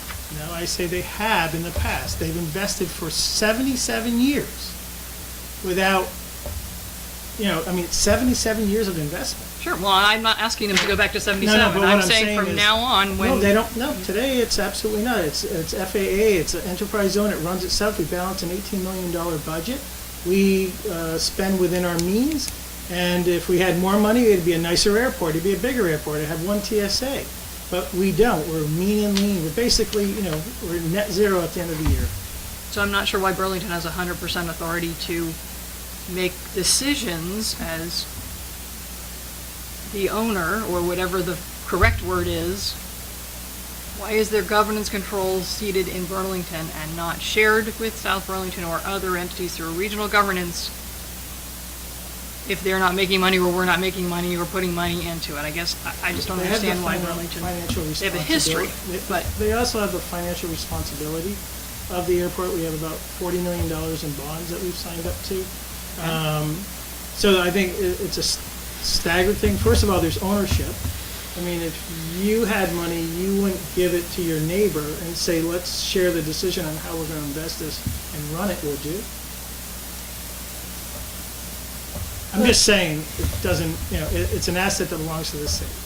But the liabilities belong to all of us, and I think that's where Oh, not at this all. co- It's Like I all- said, there's noise that affects all of us, there's pollution that affects all of us, and just because these externalities are not things that you can put on a ledger sheet or that you haven't, doesn't mean that they don't affect us, and that's, I think, where some of this insistence on taking part of a regional governing body comes from. It's not all about dollars and cents, because life isn't all about dollars and I cents, think they right? also benefit you as well. I mean, they've built your community. You wouldn't have an IBM if it wasn't for an airport. So I'm going to go to Sue, Andy, and then Mike. That's okay, I'm You- good. You're, okay, now go to Andy. I was just going to say, trains are louder at my house than the planes are, so. Yeah, yeah, they are here. So I know there are communities that are impacted, and Yeah. certainly Winooski's right in line with the runway. And I know part of the discussion has been at least having a seat on your advisory group, or from Winooski. I know there's 4 seats from Burlington, 1 from South Burlington. I have no say in the matter at all, but it just seems that Winooski ought to have somebody there, but yeah, if we could do something about the train noise too. Yeah, so why have to blow those whistles at it? Because it's law.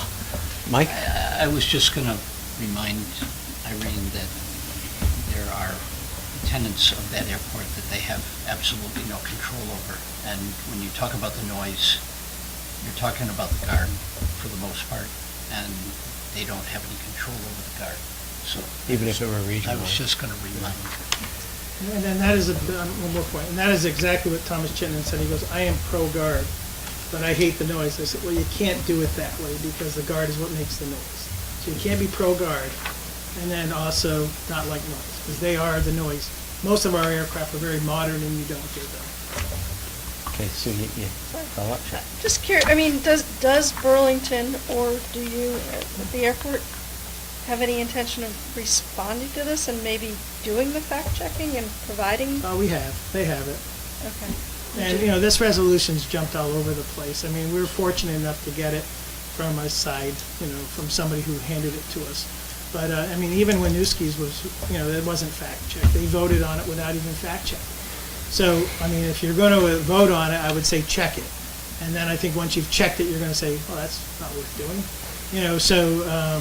No, we have sent them a corrected copy. I don't think they sent it to you. No, we didn't get No, that. there's been, it's definitely evolved, there's been changes, Winooski's amended their approved one already and changed their resolution. And we spend a fair amount of time with, this goes back to the tax issue where South Burlington taxed the airport double without any backup. And just so there's some bad blood there, but we spend about 60 hours a month returning questions and answers to South Burlington. The communication is quite good. It's just they don't like the answer. And the reality is we don't control the answer.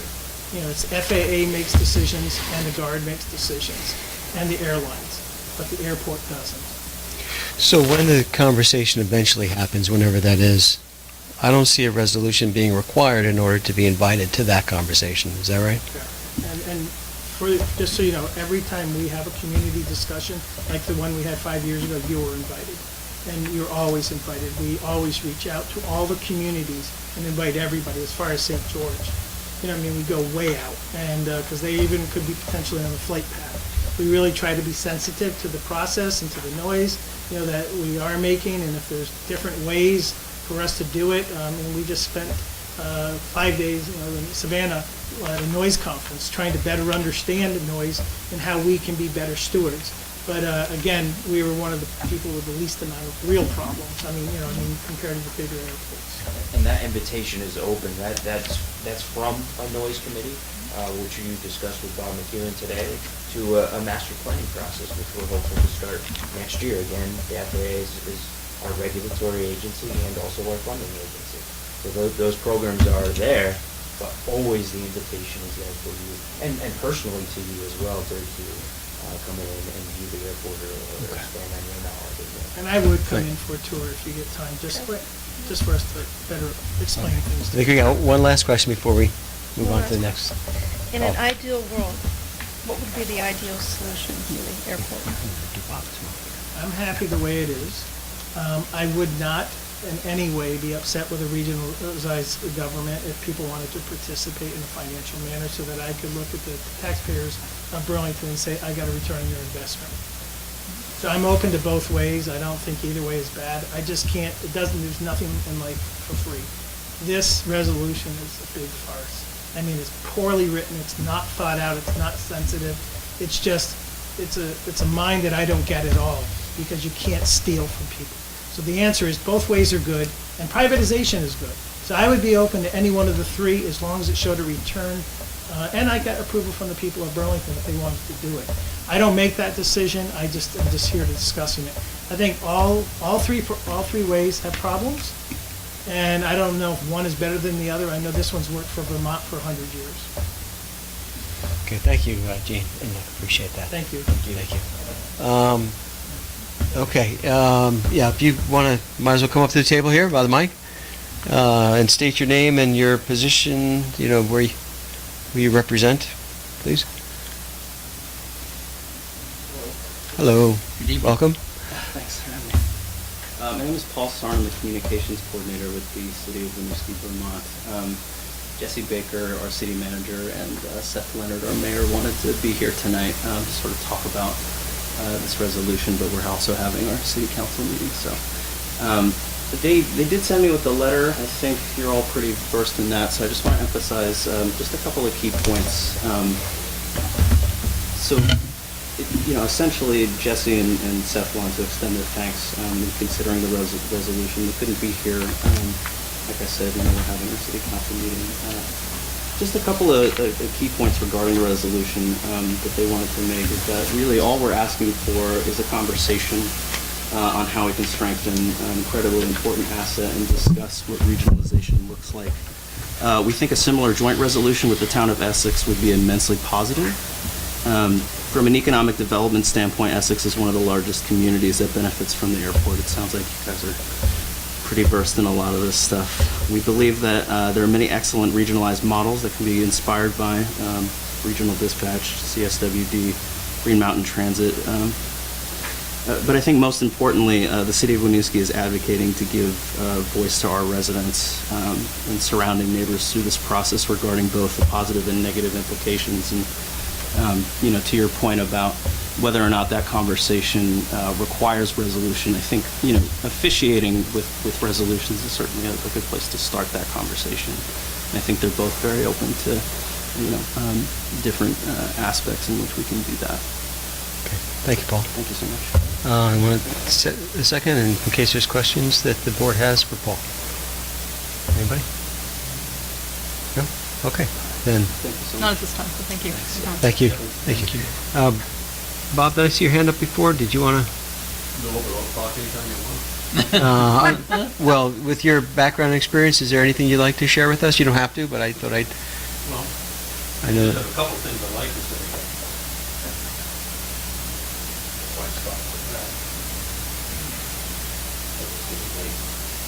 Yes. We do have many things more to do. Gene alluded to it, and Mike, you alluded to it too. The airport is a property management organization. It's an enterprise fund as a part of the City of Burlington, but its responsibility includes lots of things, including managing the property. Okay? And that means it has leases with the airlines, it leases the area to the guard, it has a number of tenants around the airport that it has leases and contracts with. So that's a really large element of the airport's responsibility, managing property. Okay? It doesn't need to have a committee to do that. As far as I'm concerned, the idea that's come up with by South Burlington is more of an individual vendetta. Sorry, that's the way I feel about it. When the time comes that Burlington and South Burlington agree that we should look at a different kind of governance, remember, what are we governing? We're governing property management. Then maybe it's time to talk about it in a more regional aspect.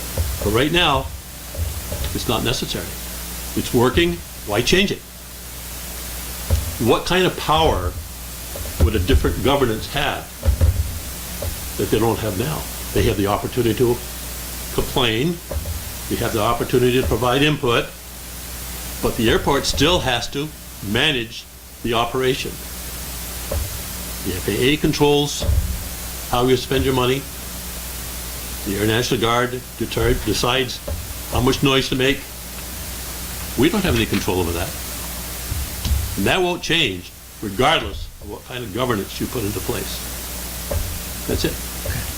Thank you, Bob. Appreciate it. Before you go, any questions for Bob? Irene? My understanding was that Burlington was buying up properties and knocking down houses in a South Burlington neighborhood. Yes. I'm guessing that that is something that would be changed if you had a different governance structure, because South Well, Burlington let's go back to that. I started the land acquisition program in detail back in 1990. Okay. Why? Because the residents in the area adjacent to the airport were impacted by noise because the land was built up in houses during the life of that period, right up to the street across the airport. You saw it. The FAA had a program that allowed people to sell, if they wanted to the airport, and the airport would buy the houses and take them down because you couldn't use the land for residential development. Once it was taken down, if they were in a certain noise-impacted zone, those properties all were. And we bought all those properties, and guess what? With the agreement of South Burlington. Now, what's changed? The governance of South Burlington. Different people, different decisions on how to approach it. And when you have, I'll say this, don't get mad at me, when you have 3 people on the village council, or the city council of South Burlington, that are anti-military, you can do anything you want in South Burlington as it relates to complaining. But that's not going to solve the problem. Thank you, Bob. Is there anybody else that wanted to comment on that? Okay, hearing none. I guess I would just like to offer to Jean the opportunity to correct this, because you said it was rubbish or that there were not facts here, and I may not know the airport as well as you, but I believe that Burlington International Airport, for example, serves a critical component of Vermont's economic development and transportation infrastructure. I don't think that's false, but maybe you do. So if you could just go line by line with this and submit it to Greg at your convenience, I would love to hear your counter to all these things that, to me, sound perfectly reasonable, because that would help educate me, and I'm very willing to be educated, but I don't want to hear you trash this without having the opportunity to take your time and present your side of what these whereases are. Thank you. I'm asking you, so if you don't mind, that'd be great. Is that something you could do, Gene? Thank you. And I'd also ask you to stop through the airport, come and have a longer discussion with you, and go through the information. It's not going to be done the way that you want to do it. I think it's best that you come in and have a real discussion with us. That's fine. Spend some time with us. It's just so important for the public to be able to access this, I'm right? just asking you, give me an invitation. I'd love to. I've been there many times. I would love to come back and visit with you. Thanks. I think we'll have Greg contact you, and then we can work it out that way, okay? So, Thanks. more information, sound good? Yeah, for sure. All right. Thank you. Ready to move on? Appreciate everybody coming Okay. tonight. Yeah, thank you. Thank you all. Thank you. Appreciate that very much. Okay, then we're going to move on to business item 5F, and that's the MOA for a trail mapping project with University of Vermont students. Greg, can I? So you've seen this before. You gave a letter of support probably about a month ago for some UVM students to come in and do some trail mapping in town. They are ready to go. They've met with Allie. They've met with Shannon from the GIF's mapping standpoint. They've met with Darren from the planning standpoint. and all they need is select board to agree to the MOA to let them start doing it. The plan is to focus on some town-owned land behind the Inn at Essex to start with, and then also the town forest, which is across the stream in the cirque. If they get through those two parcels, they can look at some other ones. I think they're going to reach out to the Essex Westford School District, which butts the town forest, and see if there's potential to go onto there if time allows. But basically, great service for the town. We'll have some updated trail maps, which I think Ally's been looking for a few years, and free of charge. Just need the final approval to let them go do it. Okay, questions for Greg on this one? Mike? Give me a motion. Yeah, I'll make a motion. Okay. I'll make a motion that the select board authorize the town manager to sign the memorandum of agreement with the UVM student consultants in NR 206 to update the town's trail maps. Thank you, Sue. Do I have a second on that? Second. Mike? Okay, any further discussion on that? So how we fix with staff time on this? Because it says they're supposed to communicate frequently with the town on the progress of the return, and there's some materials involved in this and so on. Could you just briefly comment on? Sure. Materials are the GPS units that the town already has, to be letting the students borrow those. That way Shannon knows she's getting good information, that they believe she's taught them how to use it, so it's going to be accurate. There does need to be some town support, so there would, no cost other than staff time. That's checking in with Ally, Shannon, Darren as need be. And staff's good for taking on They're this? okay with that. Okay, great, thank you. Any other comments, discussion? Okay, hearing none. All those in favor of authorizing the town manager to sign the MOA with the UVM students, signify by saying aye. Aye. Aye. Opposed? All right, motion passes 5-0. That was a quick one. All right, going to move on then to item 5G, which is adoption of rules and regulations for orderly conduct of business. Greg? So ongoing discussion about revising the rules and regulations of orderly conduct of business. Since the last meeting, there was a section under motions and votes, number 5, talked about conflict of interest. Basically, it struck that section out. It just refers to the select board's conflict of interest policy. Makes sense. The other discussion point at the last meeting was adding some language about the chair acting impartially during a meeting. I know I tossed out some language at that meeting. Did some more research into that, looked into Vermont League of Cities and Towns, checked into Robert's Rules of Order. And basically VLCT is silent on the matter, doesn't really say anything for or against about how a chair can remain impartial or offer opinions during a discussion. Robert's Rules of Order says that for larger bodies, we're talking parliamentary sized bodies, that the chair should remain impartial, but for smaller bodies like yourself, that the chair can be expected to make motions, speak on issues. So I ended up not putting in that language that I had mentioned at the meeting. I just think it's getting down a slippery slope of once you say a chair can't have an opinion, does it prevent that chair from speaking in the future? I think there's nothing to prevent somebody from recognizing that they want to turn over a gavel at a certain point for a certain issue, but was hesitant to actually include that language in the rules and regulations just for fear of stifling a comment from a small board. Okay. Comments? Harry? My impression was that the ability of the chair to make a motion or to speak on an issue was not the problem we ran into a year ago. It was that the chair was shutting down input from people that had counter views, and that's a very different thing, and I would like to see that language that you proposed last time, which is in our minutes, lines 327 to 329, inserted on that motion votes page as number 9.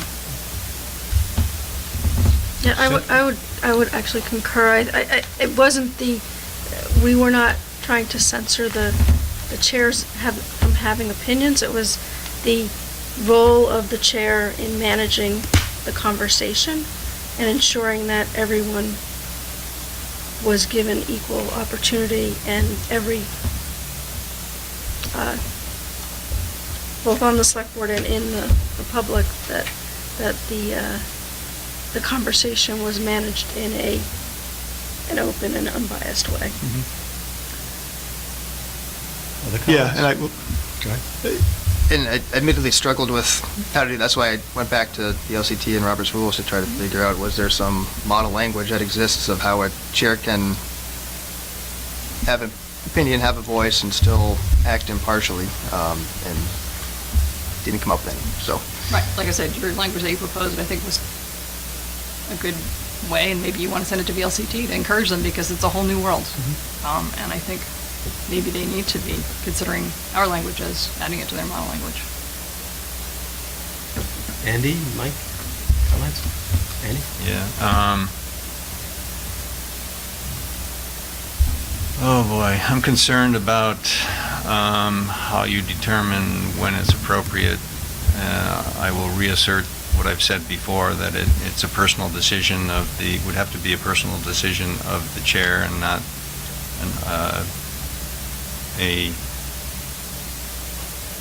something that it could be brought up. I'm concerned about forcibly taking the gavel away from the chair. I think the chair needs to have enough integrity to recognize when there's a problem. I don't want to stifle any opinion of anybody on the board.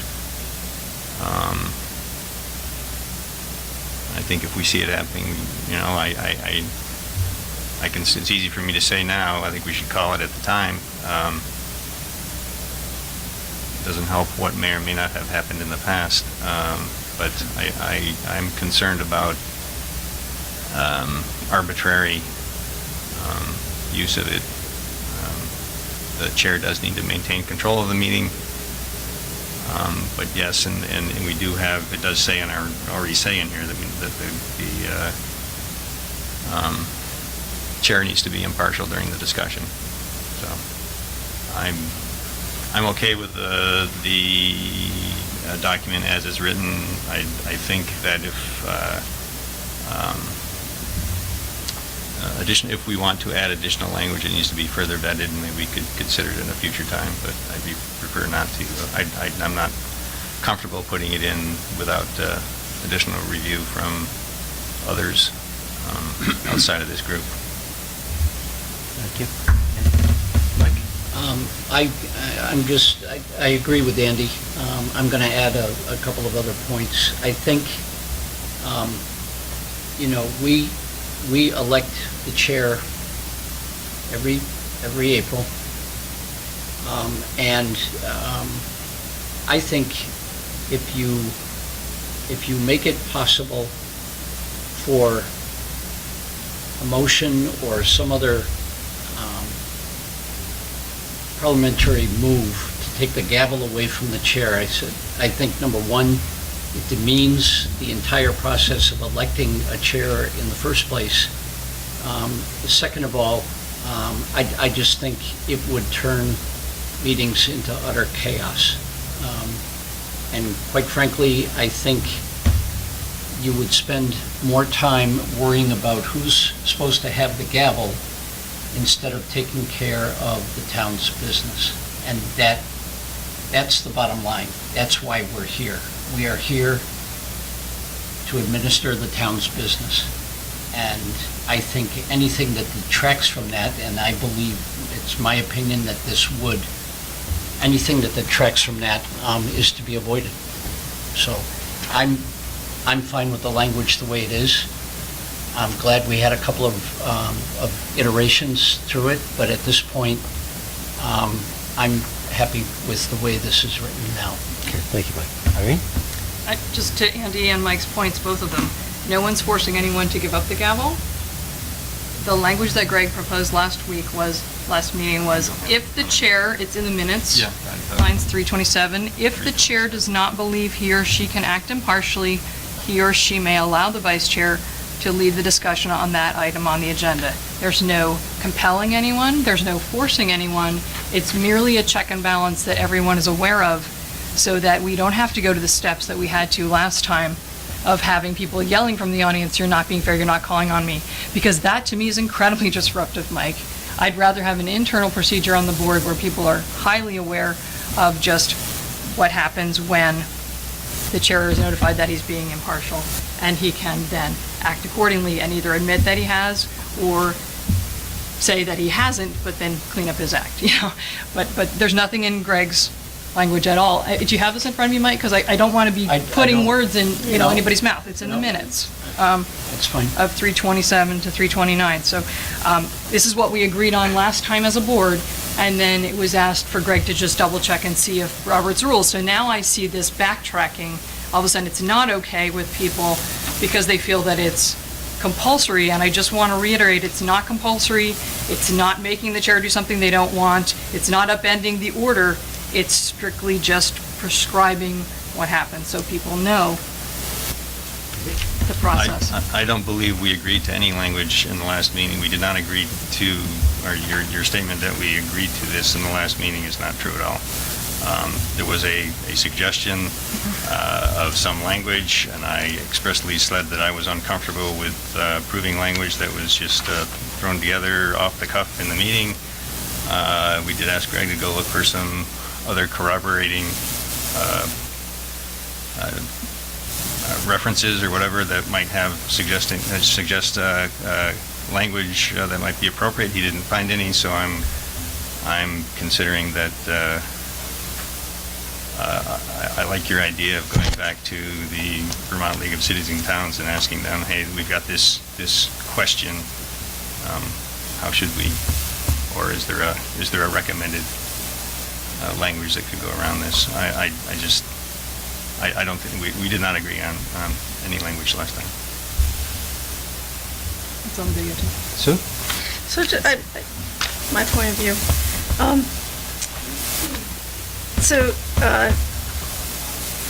What you said, Andy, and you said it very eloquently about the integrity, right? And this is just kind of a reinforcement of that integrity.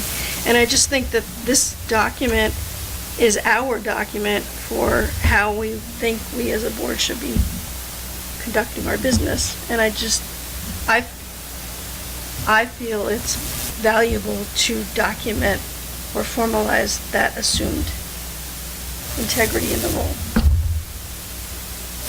And I'm totally with you that I don't think there should be anything about forcefully taking, I don't think the gavel is part of it at all. I think it's the method of facilitating the conversation, and that's, talked about this last time. I mean, it's a role-based integrity that needs to exist.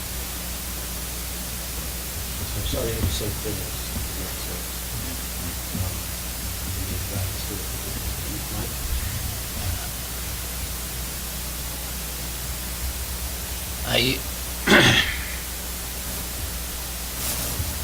I understand the points, all of them. I do. I guess the point that I was trying to make was, I think this group can govern themselves. So if we want to go back into the past again, then if there was a problem at that time, then it should have been brought up at that time. I trust anybody that's elected to be chair to step back if they don't think they can be impartial. We have that written. And it's a responsibility of the chair as well as a responsibility of any one of us. So I just go back to my earlier point, we're now spending time debating this when we should be taking care of the town's business. And So that's all. What's the board's pleasure on this then?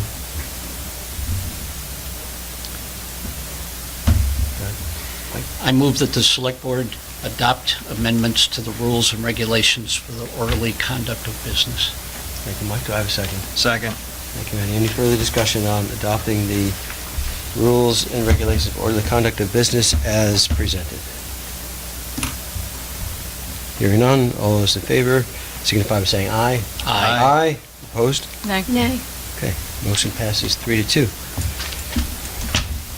Thank you all for that discussion. Moving on to business item.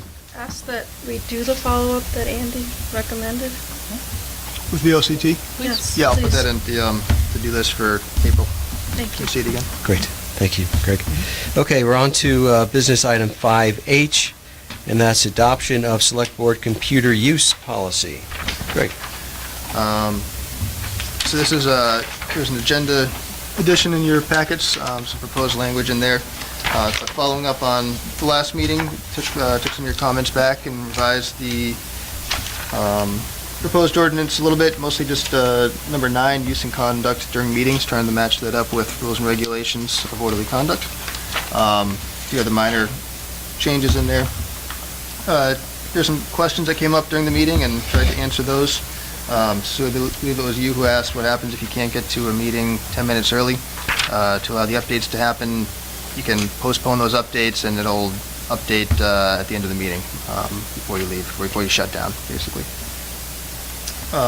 In terms of how long packets will be stored online, months if not years, it's going to be a huge database and the packets are pretty small in terms of how much space they would take up. You will be able to take notes, mark up the packets on the tablets, and tablets can be connected to home printers. Now, what I thought about some more in terms of the select board meeting packets, and this is just today's language, so that's why it was not in the packet earlier. Apologize for that. But trying to ease the transition a little bit in terms of printing and printing basically the paper packets as opposed to the electronic packets. Talking to Travis a little bit in terms of what's going to still allow him to have some more free time to focus on more HR work and other responsibilities that he has. And also to help Sam out, because we got to give Sam some more thought in terms of how she would get electronic packets, and hadn't quite gotten to that point yet.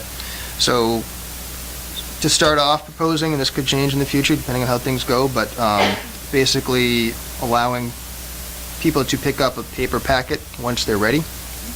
Have to come to the town offices to do it. They're not going to be nicely collated with different staples and different sections for individual packets. That's what takes Travis a lot of time. But once that PDF file is merged and ready, Travis can hit print and you can get a whole bunch of stuff like that. So still electronic is the preference from our standpoint in terms of saving on printing costs. But again, to help ease some of those concerns that we heard last time, can make it available to do the paper packet.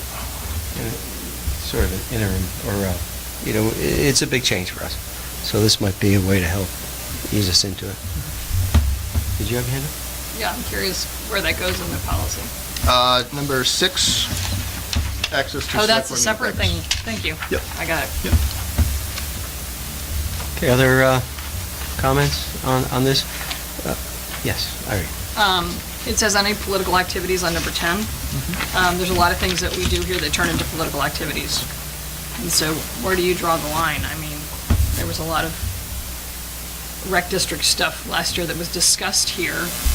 If we were unable to read it on a tablet, we're going to vote on something, it has a political tinge sometimes. So I don't know, can we further define any political activities? The idea. Specify what that means? The idea, I can't remember where I took this language from, but I think it was from personnel policy or somewhere else. But basically, no campaigning. So, yeah, your tablets and the packets are going to have information and business that can turn political, but the idea is that nobody's sending emails from that tablet encouraging people to vote yes or no, or developing promotional materials for or against certain things. It's strictly informational. That's the intent. The very next sentence defines it. Defined, yeah, for the purpose of this policy. That's partisan, but there are non-partisan, non-individual issues. For the purposes, it says for the purposes of this policy, this is the definition. That's what it says. That's what the sentence says. I understand that.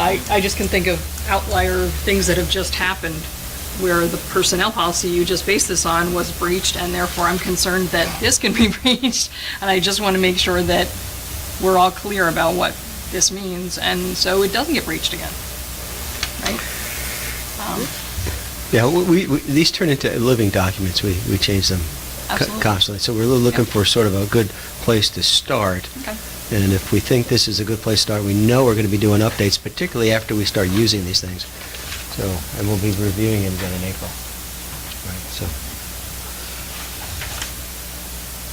Is that your hand up? Yeah. Okay, go ahead. Somebody else, I'm asking a lot of I didn't questions. see any Go other ahead. hands up, did I? No. Okay, so number 9, it looks to me, the way it's worded now, that one could bring a personal laptop and use it to access the internet. Is that true? It says town devices will be able to access only certain web-based things. The way it's worded now, yes, I suppose you could technically do that.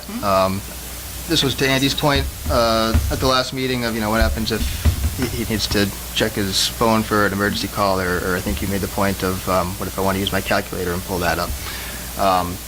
We talked about wanting to use, the tablets only allowed certain access so that if there's a question to pull up something on Google or a map and do some research, that I would be able to do it on the tablet or on my tablet or on that computer so everyone can see it. So is there anything preventing you from bringing in your own laptop and surfing the internet? I guess not, but also trying to match that language up with the rules and regulations so they're aligned. Any other comments, questions? Okay, what's the board's pleasure on this one?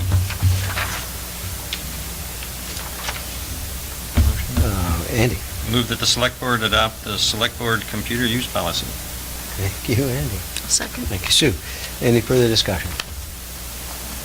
Okay, all those in favor of the select board computer use policy as presented, signify by saying aye. Aye. Aye. Opposed? Motion passes 5-0. Now, that says as presented, that includes the 6 update. Correct. Right? Okay. And then, question, the budget binders, are we going to do those electronic, attempt those, or are we going to do them both ways? To see how we're comfortable with that one? The sense I got from the last meeting was that some of you still wanted the paper copies, and so we can try doing both this year and see how it goes. Would be my Is that okay? recommendation for that. If you wouldn't mind, Greg, Yeah, that's a this good would be idea. Be good introduction to That's the right. towns. Okay. Cool.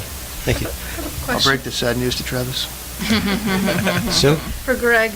In my papers to sign, there is the Town of Essex Selectboard computer use policy and a draft of orderly conduct. Is that supposed to be it? I'll probably forget to take the watermark off of that, so we can bring it back to you at the next meeting. Got it. And I'll have to update the computer use policy as well with that number 6. Okay, thank you. Sorry about Okay. that. So Okay. we'll sign these next meeting then? Yes. In other words? Yep. Okay. Okay, we're on to business item 5I now. That's preparation of FYE 2019 budget, capital plan, articles. Great. Budget preparations are coming up, so you saw the timeline last week. One of the items on that timeline, actually for 2 weeks ago, was for the select board to provide staff with suggestions on the capital budget and plan articles and overall budget considerations. So you'll be getting much more detailed reports in a couple months from all the different departments, but this is a chance to sort of give some direction to the town and to staff at this point that I can pass on to the different departments and kind of get them going in a certain direction if there's a direction you want us to take. Very good. Okay. Who would like to start? Anybody have suggestions? I see Andy's hand, and then Irene. So it'd be nice to have a coat rack in this room. Yes. You said that. Yeah, my coat's over there on the floor. Says mine. Um, The other thing, and we may talk about this more on another, in the next item, is that our age distribution is changing. This is one of the things that came up during the town fair that I attended. It was week before last. Was it last week or the week before? I can't remember how long it's been. Where the age distribution used to be a pyramid, where you had a lot of kids at the bottom, a few older people. Now it's starting more like the Empire State Building. We have more uniform age distributions. I just want to make sure that we're considering that. And the statement that the speaker said was that it's not going to change. It's not going to go back. That we're considering as we're looking forward. That maybe we need to have more thought. And I have no recommendations around this, but just the question of, how do you deal with a smaller population of younger people and a larger population of older people. That people that retire at 65 got 30 or 40 years of runway left. there's different infrastructure like they needed for that, and I don't know what to suggest on that, but that's something that we can consider. The other things I think that have come up, affordable housing. We've talked about. I know there was some possible money set aside this year for that. I don't know if that if it doesn't happen this year, I'd like to see that happen. We also had discussions about a conservation fund. There was a community survey that was done around that. I think that needs to be. You'll be seeing a proposal pretty soon. Okay, next good, couple good. months. And that was not to buy land, actually, it was to help pay the legal fees. Right. To So put that land in. support the you're putting land in process. The process. Right. The other thing, and there was a article in 7 Days recently about South Burlington, where development trends, and I see it here too. Development trends are moving more toward apartment, and just I don't know, just make sure we're thinking along the right lines of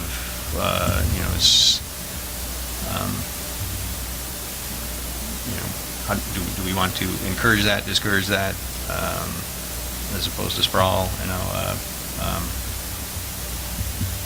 Dana, thank you. Yeah, brought up the discussion about 6 floors as opposed to paving farms. Although I don't know how many farms, just make sure we're having those discussions. That's it. Good, thanks, Andy. Anyone else? I would like to see an overall target of around 3%, as we have in recent years. I think that's a good target to shoot for. I think that's one people can stomach. I also heard something on marketplaces. I was zooming over here about some new state of California regulations that allow people to put very small dwellings in their backyards, and they're solving their housing crisis with that. So I'd like to see that kind of forward-thinking here too, and I know we don't lead, but California's already led, so maybe we can. We are. Accessory Great. apartments are Super. required by state law. So. Great. Okay, thanks. Very good. Okay. Anything else, Irene? No, that's it. Thanks. Okay. I was thinking about that there'll be a new manager coming, and maybe money for some team building with the staff, and the new manager somehow might help to coalesce that working relationship. So I don't know how much money that would be. And possibly for the select board trustee, a retreat or a meeting for goal setting, and it would probably be good to have a paid facilitator to help us through that process. And kind of on Andy's point with the aging population and this use of the senior van going up, I know we use grants and stuff and we have money to match the grants. So think about what the additional cost might be if we were to get a third van, if that made sense, and if that's something Ally and Luann thought was the right direction for our population. I'd like to at least give that some consideration. If I can just comment on the 3%, we'd have to say what services we'd be willing to cut. If we want to really cap something, we'd have to say what we'd be willing to give up in order to maintain a 3. If they come back and say it needs to be 4.5, and here's why, I think it's up to us to say what we need to do to get down there. So I'd hate to hamstring them and say 3% when we think that would actually degrade the service that we provide. Okay? Andy? Yeah, one other thing I forgot, I didn't write it down, but last year we had talked about taking some of the content out of the town report and just putting in links for the sections that are not actually town departments, but are outside entities that we've allowed in the past to Like Essex Rescue. Like Essex Rescue, for example, yeah. Just link to they have to do an annual report anyway. And if you look at theirs, it's the same every year except different numbers in it, kind of thing. So just save that print. And we'll take out that other page that was controversial last town meeting that had the services, the village and the town. One, I don't think we need that this year, right? I think that was, is everybody okay getting rid of that? Okay. Anything else for them to consider? It's hard to believe it's coming up to budget season. Yeah. I guess if we come up with others, we can fire them your way, right? Please do. Okay. Yeah, what would be the deadline, Greg? Oh, let's say middle of November. No, I can't remember that timeline, what we said for when we need to submit budgets to the manager. I'm gonna say end of the month, and I can. And check the timeline when we need to when we need to submit budget requests to the manager. Okay. I don't have it in front of me, and I forget. 11/16, department head submit budget to town manager. Middle of November. My first guess.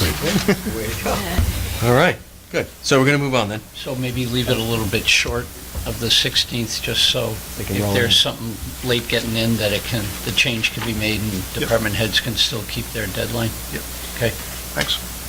So like a week before that, or? like the 10th? Sure.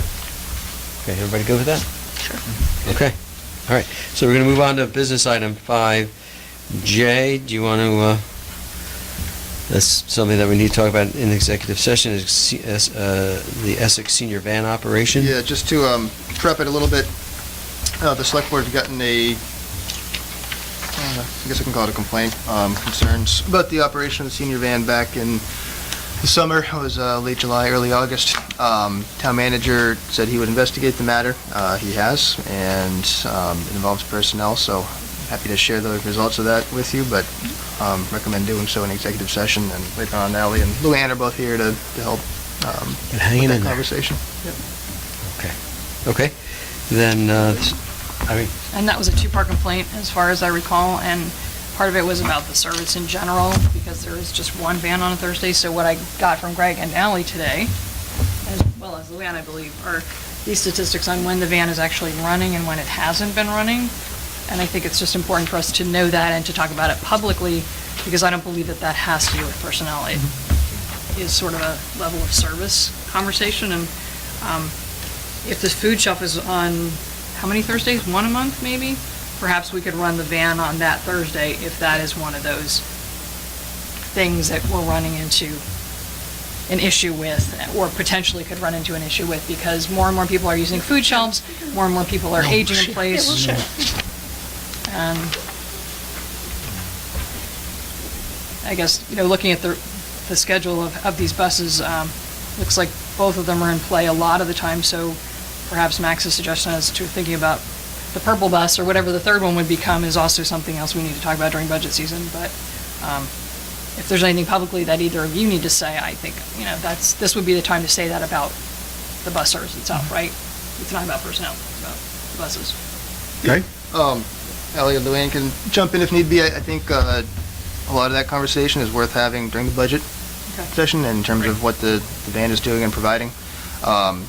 In terms of specifics, and I believe this was in your consent agenda 1 or 2 meetings ago, the van has been short-staffed the past couple months, but that's just from normal staff turnover. The drivers who do the driving have filled in extra shifts. They've made sure that there's no loss of service as of late. I think in the past 4 weeks, maybe, the Sunday shift driver has stepped down, and they haven't found anyone to fill in those shifts. But apart from that, all the shifts have been staffed, and they have adequate coverage at this point. But certainly worth a discussion, put in the budget session to see if it's going to be worth expanding. I know Luann is adding 5-10 riders a week continuously since you started in the past 3 years. Each week, yeah. I wouldn't say 10 weeks, but we said anywhere from 2 to 5 every week. And you have to understand, it's housing, more housing something to us. Right. Our ridership grows. And the new, phase 2 of the contract on Joshua Way was built. I think I got probably 28 new riders in 2 weeks. because as they moved into the department or learned about the senior van, you know, that's a huge asset for Essex, and that's the reason why some people have come to me and said, we moved here to Essex because we have free transportation for us that are over 60 within the village and town, and we can get to our doctor's appointments, and we can, you know, get to the grocery store, and it's very important. So as trends grow or we have more housing, I think we're gonna see more influx as well of more new riders. But every day, I get at least one card Wow. that they've taken in. We do lose some riders as well, so it isn't just a 100% growth kind of thing, because we do have people that, for health reasons, or they lose their spouses, so they move to another town with their, you know, their children or something, or they die. We've certainly lost riders as well to natural causes. So it isn't just only growth. We do have a backup, but the growth definitely is greater than a loss. That is that. I know we refer to the van drivers as van drivers, but I think we've all seen them in action. They're more like ambassadors for our community. I've seen them get out of the van to help load groceries in, help the people into the bus, make some simple jokes too. I've heard, you know, to make the people laugh. So we call them drivers, but they're much more than that, and it's amazing to watch them in action. Yeah, it's very cool. I was really so happy to see that. Ally? And just to answer one of your first points about the days that the vans are operating, in regards to the food pantry, since January, it's in the first answer of the paragraph, and we can get more into this later. But there have been a total of 4 individuals who have been transported to the pantry on a total of 10 occasions. Whether that July 28th day was 3 of them out of those 10 trips, or they were individuals the other 6 months. It's very minimal, so it's not, right now, the need is not being shown to us with 12 riders needing to be at the pantry for the 2 o'clock opening. It's pretty sparse. So, and again, we can go into it more later, but the priority for us are medical appointments. And if we were to extend the service on a particular day, those priorities would stay priorities, with everything else falling down the list. And at some point, you have to have a cutoff of the time of day your service is complete. Just like we have the issue of town meetings starting at 7:30 and CCTA is finished by the time we would be out in our community. So there has to be a cutoff time, and it goes along with any other appointment made to have alternative transportation methods if you are to run late. So something to look into. We're open to looking into improvements, but every suggestion can't be taken into action based on our capacities. Okay. Good? So more discussion later on the other piece. Okay, then we're on 5K, and that's to identify key community members to be interviewed for management recruitment. Don had asked for a total of 10. I think we divided up 5 from the select board, 5 from the trustees, and we're going to talk about those lists in executive session as we whittle it down. Irene? And so before we go into executive session about that, I would just like to ask if the select board would consider appointing 5 outside the village residents, because I think it's highly likely that the village trustees will appoint 5 in the village representatives, and I'd like to make sure there's some parity there. Andy? I view residents of the village as fully my constituents as those outside the village, and I have by no means do I support doing an exclusive appointment based on where people live. We have all 20,000, someone. Irene? Fairness and equity has been a real hallmark of negotiations for consolidation and the reason that people have wanted to combine the town and village for a really long time. We always hear the word equity, and what I have to remind myself is that representative equity is also very important. And when we consistently have committees that have representation that is not equivalent from both halves of the population, it makes it really difficult for people from outside the village to feel fairly represented. As we just saw recently, and I questioned Greg about it because this doesn't come up very often, but it came up then, UMacs were asked to sign off on something for outside the village only census taking. So there are indeed instances where we as a select board have to represent just the half of the town that is not the village.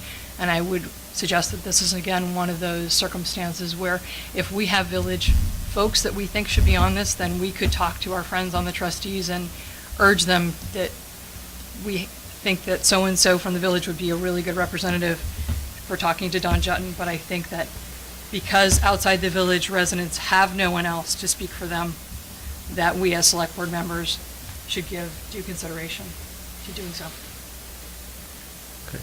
Other comments? Okay. Yeah. I just want to touch on some procedural stuff for this. So first of all, there's a new executive session memo that goes with this. Okay. Spoke to Bill Ellis about this, some more town attorney, and originally, I think the language said proposed public official appointments is a reason to go into executive session. Speaking of Bill, this is actually part of the recruitment process, so it would be public official employment is a reason to go into executive session. And then in terms of appointing the people, or naming the people who you'd like municipal resources to speak to, that will have to be done outside of executive session, just to make sure that's clear. When we identify who they will be. Yep. Correct. Great. Yes, Thanks. of course. Colin? Yeah, I just have a question about this. First of all, can you clarify how holding this in a public session would put you at a substantial disadvantage? Because we'll be discussing why we don't think somebody is the right person to be on the list, so we don't want to slander accidentally anybody. Not that we would, but if we're gonna have to cull the list, we have to say what it is about that person that we don't think should be top on our list. Okay. And that's, we never evaluate anybody like that in open meeting. That's not something that we do.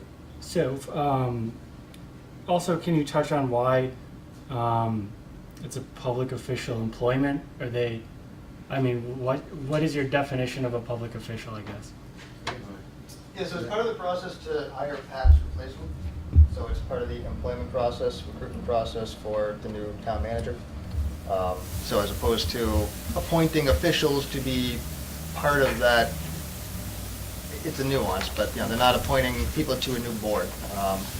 They're going to be naming people to help with that hiring process of employing a new official. So yeah, so my understanding from the meeting law is that you can only go into executive session when you're discussing the appointment, the evaluation, or there's a third one I'm not remembering, but you said it's a nuance and I agree, but I don't see how this falls under the executive session. Employment of a public official, and so this is part of the employment process.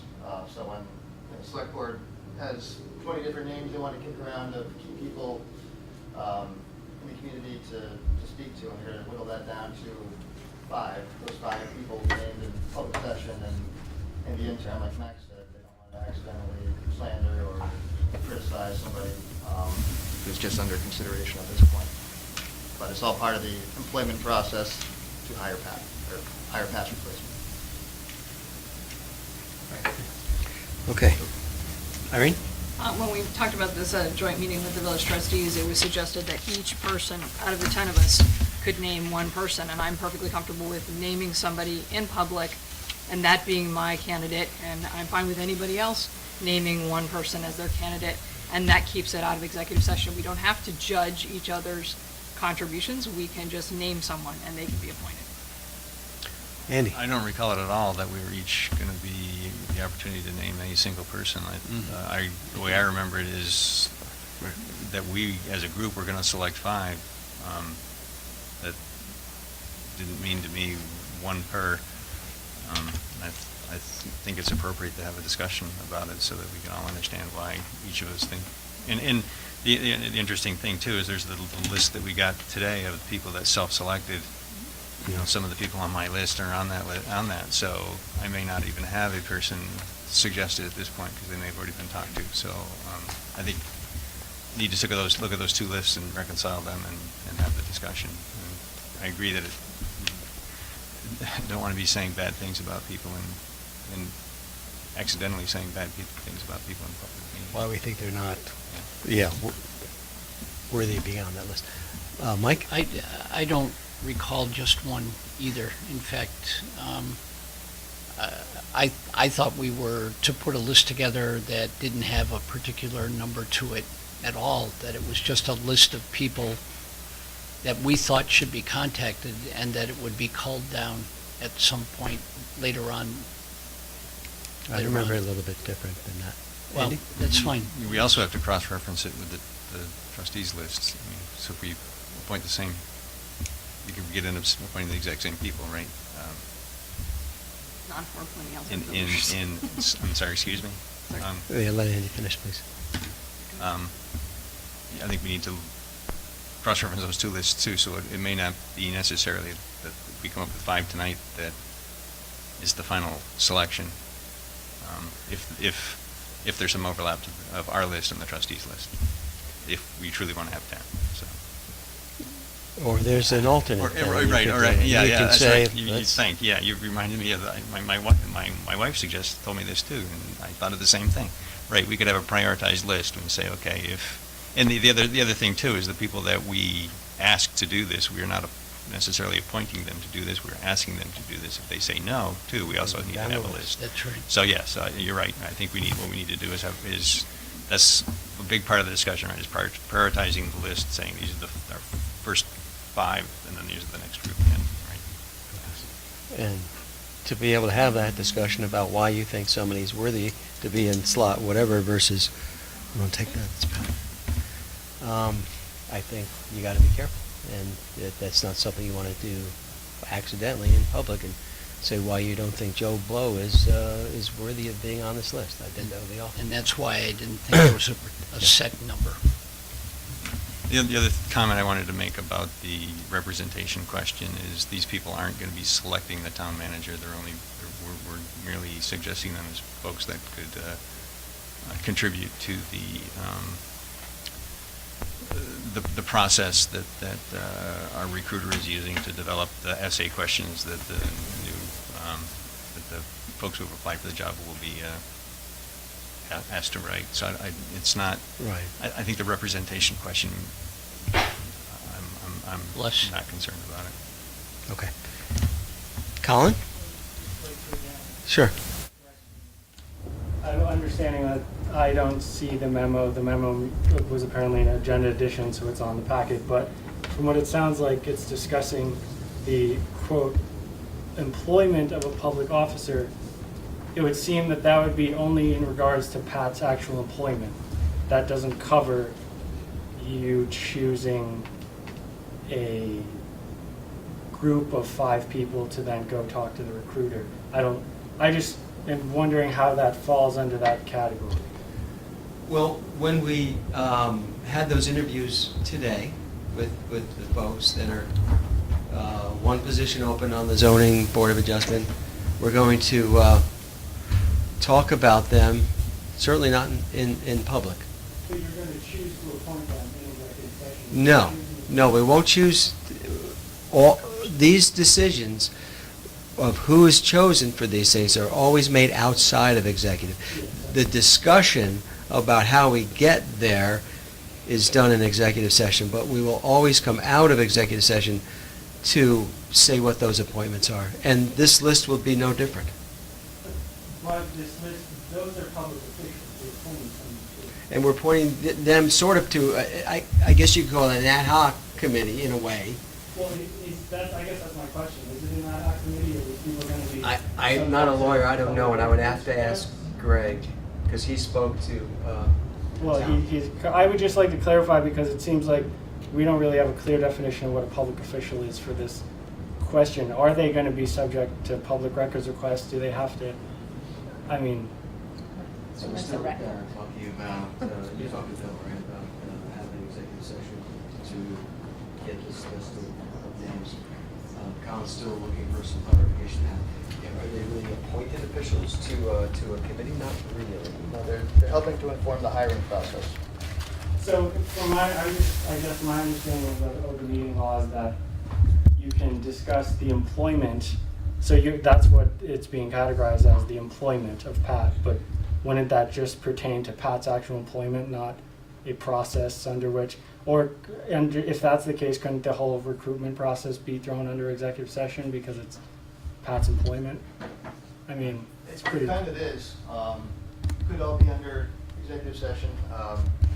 Couple points. So, I believe the advice the board has from the recruiter is that the recruiter's going to narrow it down to 10, 12, 6, 8 candidates.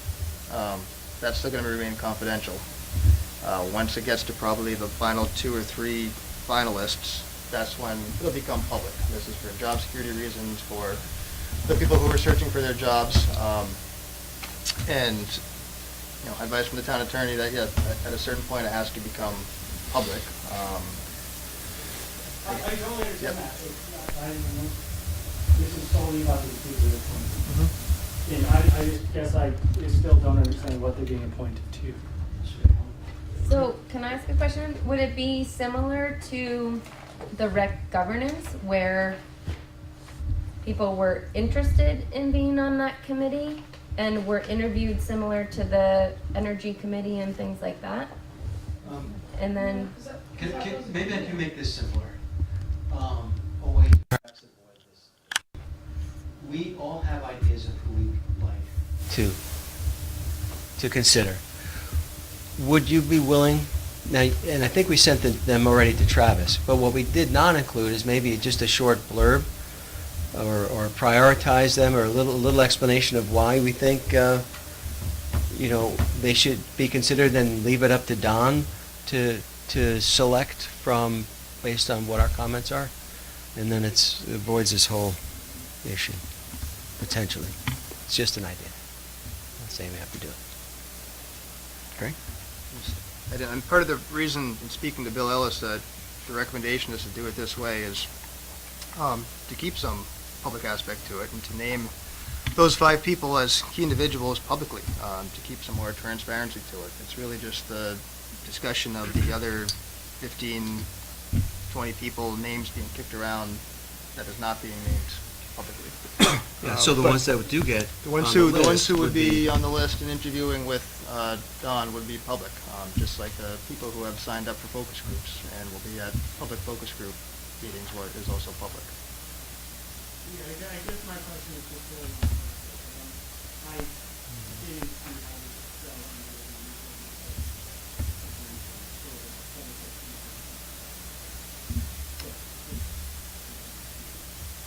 I can reach out to the town attorney and try to get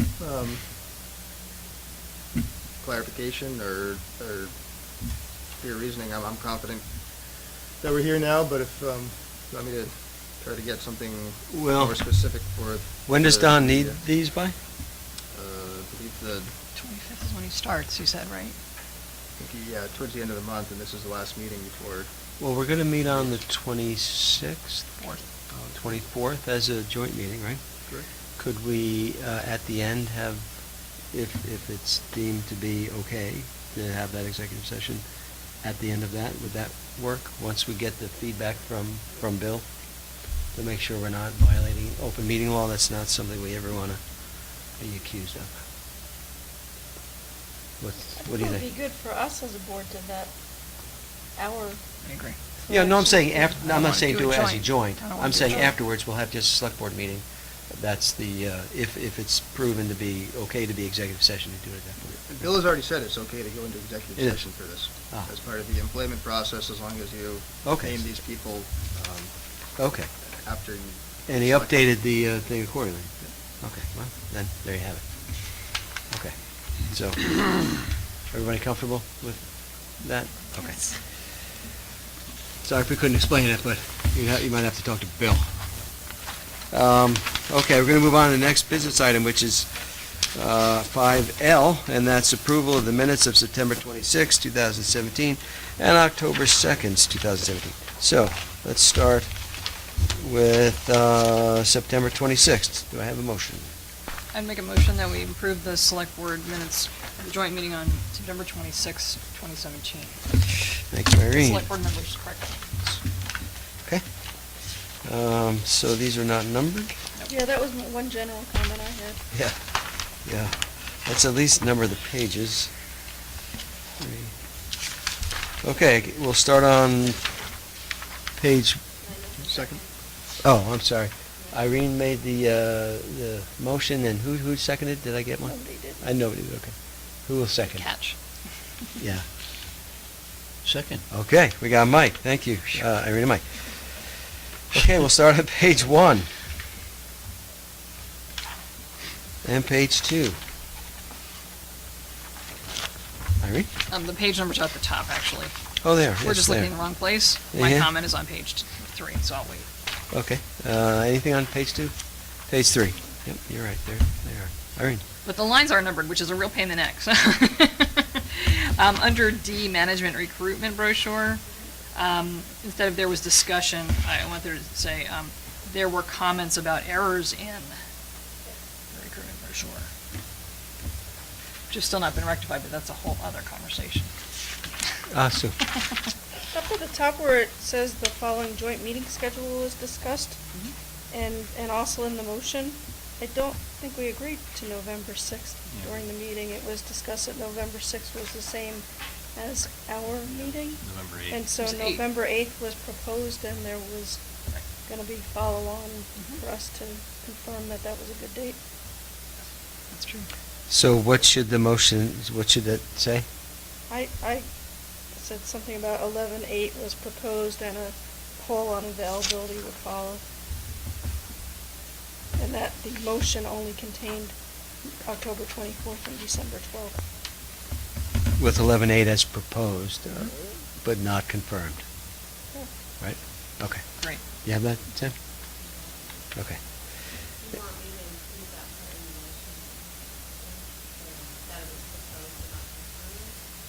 I think the motion was, I didn't go back and watch it, but I thought the motion was just for the 2 days that we were in agreement on.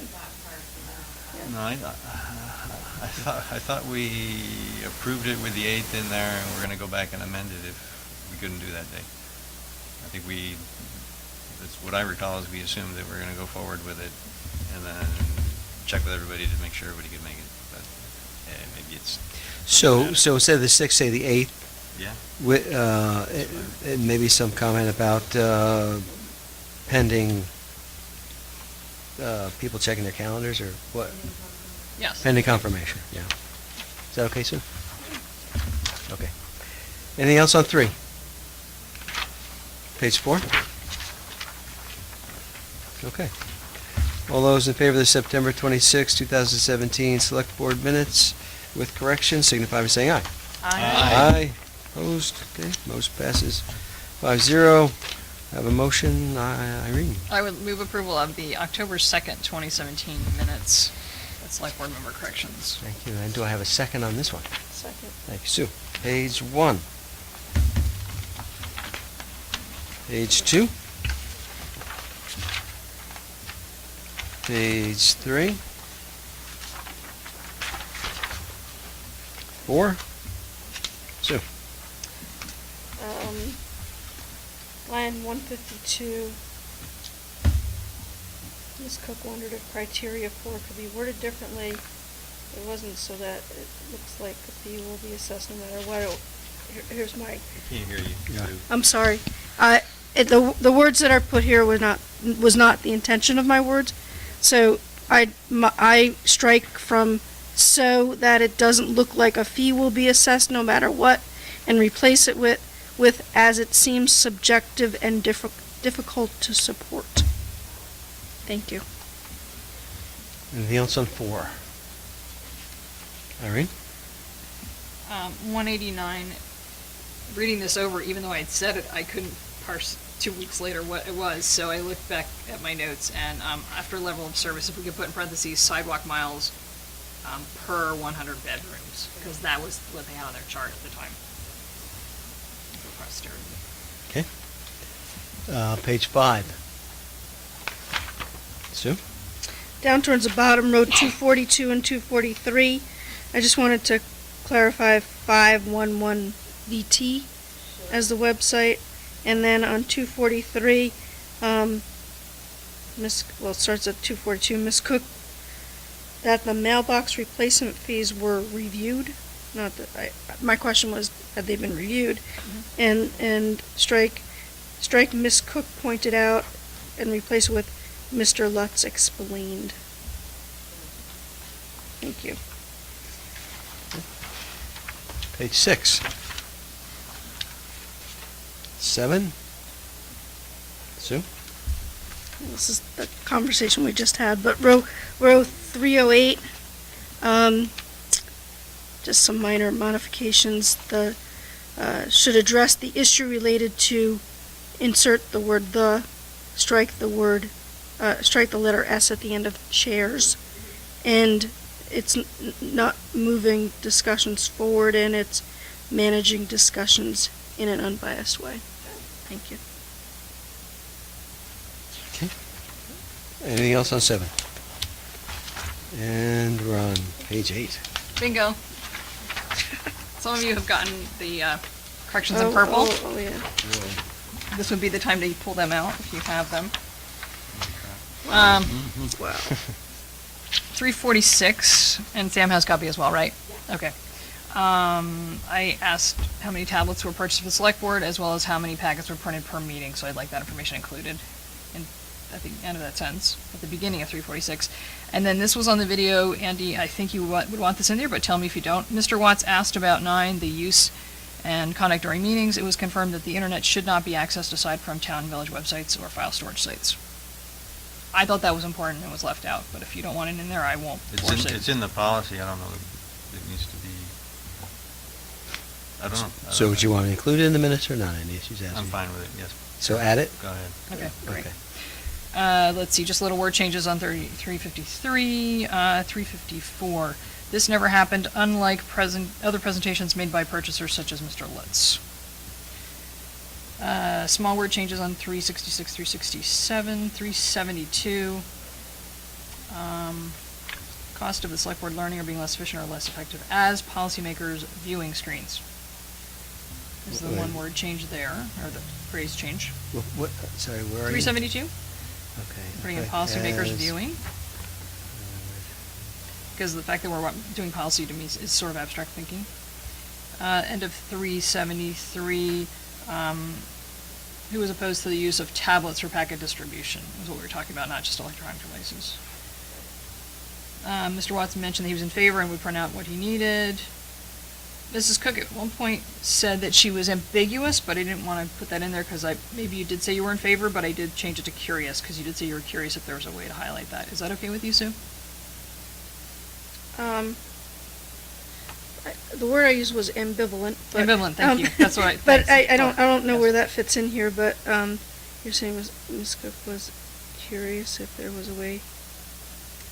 Yeah, in favor doesn't make sense there, I guess. I mean, you said ambivalent. I'm willing to add that in too. I just didn't want to. No, but it wasn't in this. Than, it wasn't in this. It wasn't in this sentence. I mean, you wanted to know if you could highlight. I think you could just say Ms. Cook Was interested in knowing if there, asked if there was a way or whatever, yeah. All right, so while I've it got wasn't in curious. favor or, yeah. Right. Okay, so Yeah. that's why I took out the in favor, because you did say ambivalent. Not there, she didn't. Not there. Yeah, I was ambivalent to the, yeah. So, Yeah. Ms. Cook asked if there was a way to edit, is that okay? That's fair, yeah, that's Okay. perfectly fine. Thank you. Super, thanks. And then 376, you have the star that takes you to the bottom. Yeah. So there's that whole long phrase. The show is posted based on The data she found, which confirmed her experience with online packets at the regional level. The humans learn and retain complex information better when it's read from paper, including minutes corrections. But finally, 387. after Mile Day at the beginning, Ms. Renner wondered aloud what the first mile might be. Greg will look into it, and I appreciate that he did. That's it. Okay, that was page 8. Anything else on 8? No. Page 9. 10. And lastly, but not least, 11. Okay, all those in favor of the Select Board minutes of October 2nd, 2017 with corrections, signify by saying aye. Aye. Opposed? Okay, motion passes 5-0. On to consent agenda. Do I have a motion for the consent agenda?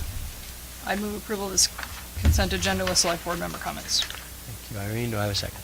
Second. Thank you, Sue. Okay, so comments. Yes, Sue. I have a question on the first check warrant, October 6th. There's a number of these tax payments in advance. Is that money in or money out? I believe it's money in, but I can check on that. Would that be a negative, not a positive? Yeah, wouldn't that be a negative, Aaron? You're right. I'll have to look into it and get back to you I on was that. just confused on that one, yeah. Thank you. Okay. Other comments? On the consent? On the consent, yeah. I privately thanked Andy, but I wanted to publicly thank Andy for the excellent notes that he provided and for representing us at the town fair and annual meeting. Yeah, here, I will agree to that. I think very nicely documented. Thank you, Irene, for being our rep. Thank you, Sue. That's nice. Irene?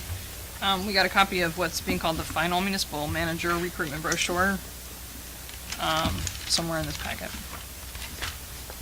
Yep. Which contains erroneous information about the school merger. On page 2, the date that the applications are due, and on and on and on. So, I'm not happy with the fact that some people on this board and the other board submitted extensive changes. For example, Norwich University is 93 miles away, and he's still got it included on a list of seven colleges that are 40 miles from here. There were a number of errors the first round that he had handed this out to potential candidates, and I'm disappointed that he thinks this is final because it's not, in my estimation, at all. So. There was still the reference to the eastern seaboard. Yeah. On and on. Lake Champlain Sea. Yep. Other comments on consent? Andy? Yeah, I'm looking for it here. We did get an invitation to tour the Habitat for Humanity project over on Park Street.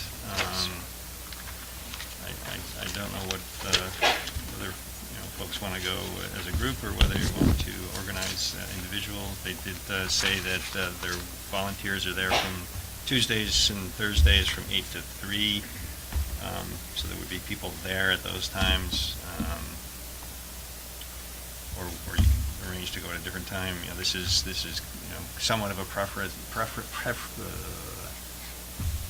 the word I'm trying to Time. Preface, that's the word I was trying to say, to another request for funding, for human service funding, because I know that those packets should be going out soon to folks, but they did truly do want us to go over and to get a tour. So if we could go at different times, then we can avoid the risk of Right. accidentally having an unwarranted meeting. Having a discussion about, So anything, yeah. Yeah, would it be okay if you call to make an appointment just to confirm that it would be a Oh, yeah. solo? Oh, Or at you least- mean you want me to? No, I know what you do. I'm just Each- saying. each individual that each call, individual, yeah. if you call, if you want a tour, you could just ask if you could please make sure that it's not with another selectman. Is that reasonable? We don't want to accidentally. Okay, great. Then can I continue? Yeah, please. And then there are the town fair that I attended. Yeah, I really enjoyed doing that. I wish I could do that all the time. Is that sarcastic? That's sarcastic. No, I did. Okay. It was a good time. But there are a couple of things I want to highlight. In the memo called, where the subject is the town fair, I did attend a number of sessions. There was a session about how to interact with the legislature, and they did say that the VLCT is there every day, and is always available to our legislators, but they are often much more swayed by what we say than what they say. So if there are topics that we have that are of interest to us, they highly advised us to reach out to our legislators and talk to them. And I do have unfortunately we have so much paper here, I can't find it, a pamphlet that they passed out, which is available online, and if folks are interested, I can send it out. It has links in it to it has advice on how to do this. It has links in there to the legislative calendar, what's coming up. They also, VLCT publishes a weekly legislative report. This is what's coming up this week, and then there's also, when there are specific bills that may be of interest to municipalities, they send out an alert notice that said, within the next 36 hours or 48 hours, they're going to actually be talking about this on the floor. Call your legislators now, and kind of thing. I don't know if I get those notices. I don't know if others do, but if I will, if everybody's okay with it, send a link to this document so that everybody can have access to it and make your own decision whether you want to do anything else with it. Or just FYI. Sounds good. It's just an FYI, a discussion there. Other things that I already talked about, the change in the population distribution. That was a very interesting, very well done talk. The keynote address was about that. They also talked about the fact that millennials are the me generation, not the we. They're not the me generation. They're the we generation, because they're so interconnected, and they've all been told they're special as they were growing up, as opposed to us, who were said, "What? You think you're special?" And so, and I see this in my own boys. I've got 3 boys that certainly are millennials, and they do certainly value everybody's opinion. And it was interesting to hear this talk and then say, "Hey, I actually see that." The other thing, when we were talking before about budgeting, one of and my boys are right on top of this too. They want everything within 15 minutes. They want to be able to find something to eat, something to do, and go home. They want to be very, very have everything they want to do locally. So, thoughts about, well, that's in Burlington. You can go to Burlington to do that. That may not work for the millennials. They want to just do it, stay close to home. Is what the guy said. Interesting. There was I went to a thing about managing social media, and I know we have a social media policy we'll be looking at some point, so I'll reserve those comments till then. They're in the document that I gave out. Also talked about talking to the press. One important thing they said is that no comment sounds like you're hiding something, so part of a voice saying no comment. I thought that was interesting. And then I went to a presentation by the Rutland Young Professionals, and they were a really well-organized group. And I know Greg Morgan has talked about trying to, how do you engage young people. And I'm not actually familiar with whether there's a young professional organization available to this area or not. Burlington has one. Hmm? Burlington has one. Burlington has one. And so I don't know if there's some way we could somehow try to encourage, folks from Essex who are in their 20s, 30s, 40s who fall into that demographic to participate in that group or not. I don't know if it would be a benefit to the community or not. And then the VLCT annual meeting policy, I won't go through all the comments in there because the meeting's going long, but there were a couple of questions specific that were asked of me to follow up on. One was about track changes. I asked about that, and they said, well, we wanted you to read the whole document, not just the changes. And so that was That's infuriating. That was their response. They said that they, if asked specifically, they will provide a track change one. So next year, I will ask specifically for a track change one. Okay. To share. Mike, you asked about the Vermont Communications Board. That's the board that is part of the Department of Public Safety, and they make sure that there's the interoperability of emergency communications. So I asked that question, and they got that response from them. Then I also commented about the short time frame that we're given to actually review the document. So they're gonna look at their process to see if they get it to us earlier, because it is a very short window. Was there other support for doing that from others?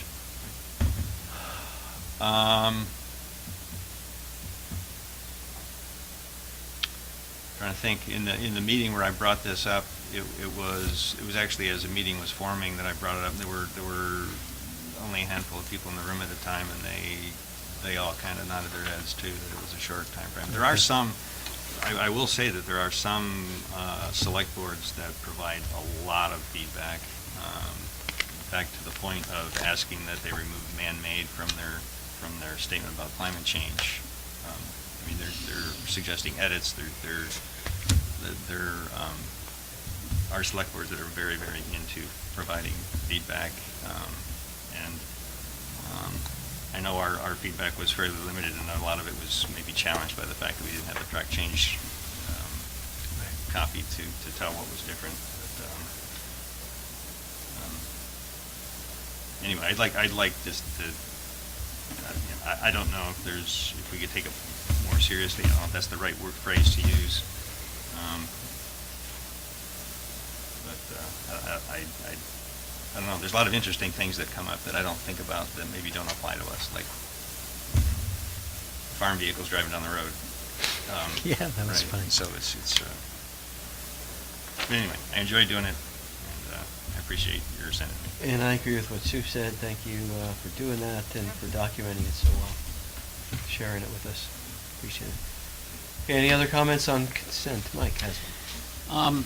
I just want to quickly draw the attention, I'm sure you all read it, but the Vermont Convention Bureau, there's some interesting data here and some really heavy-duty numbers relative to the impact that the Convention Bureau has on the town in terms of the money that is generated by people attending conventions here. If you haven't read it in detail or you skimmed it, I'd suggest you go back and look at it again,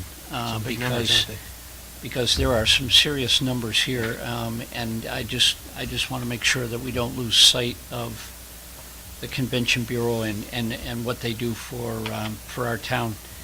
One quick note: the other thing that deserves close review, I think, are the obstacles.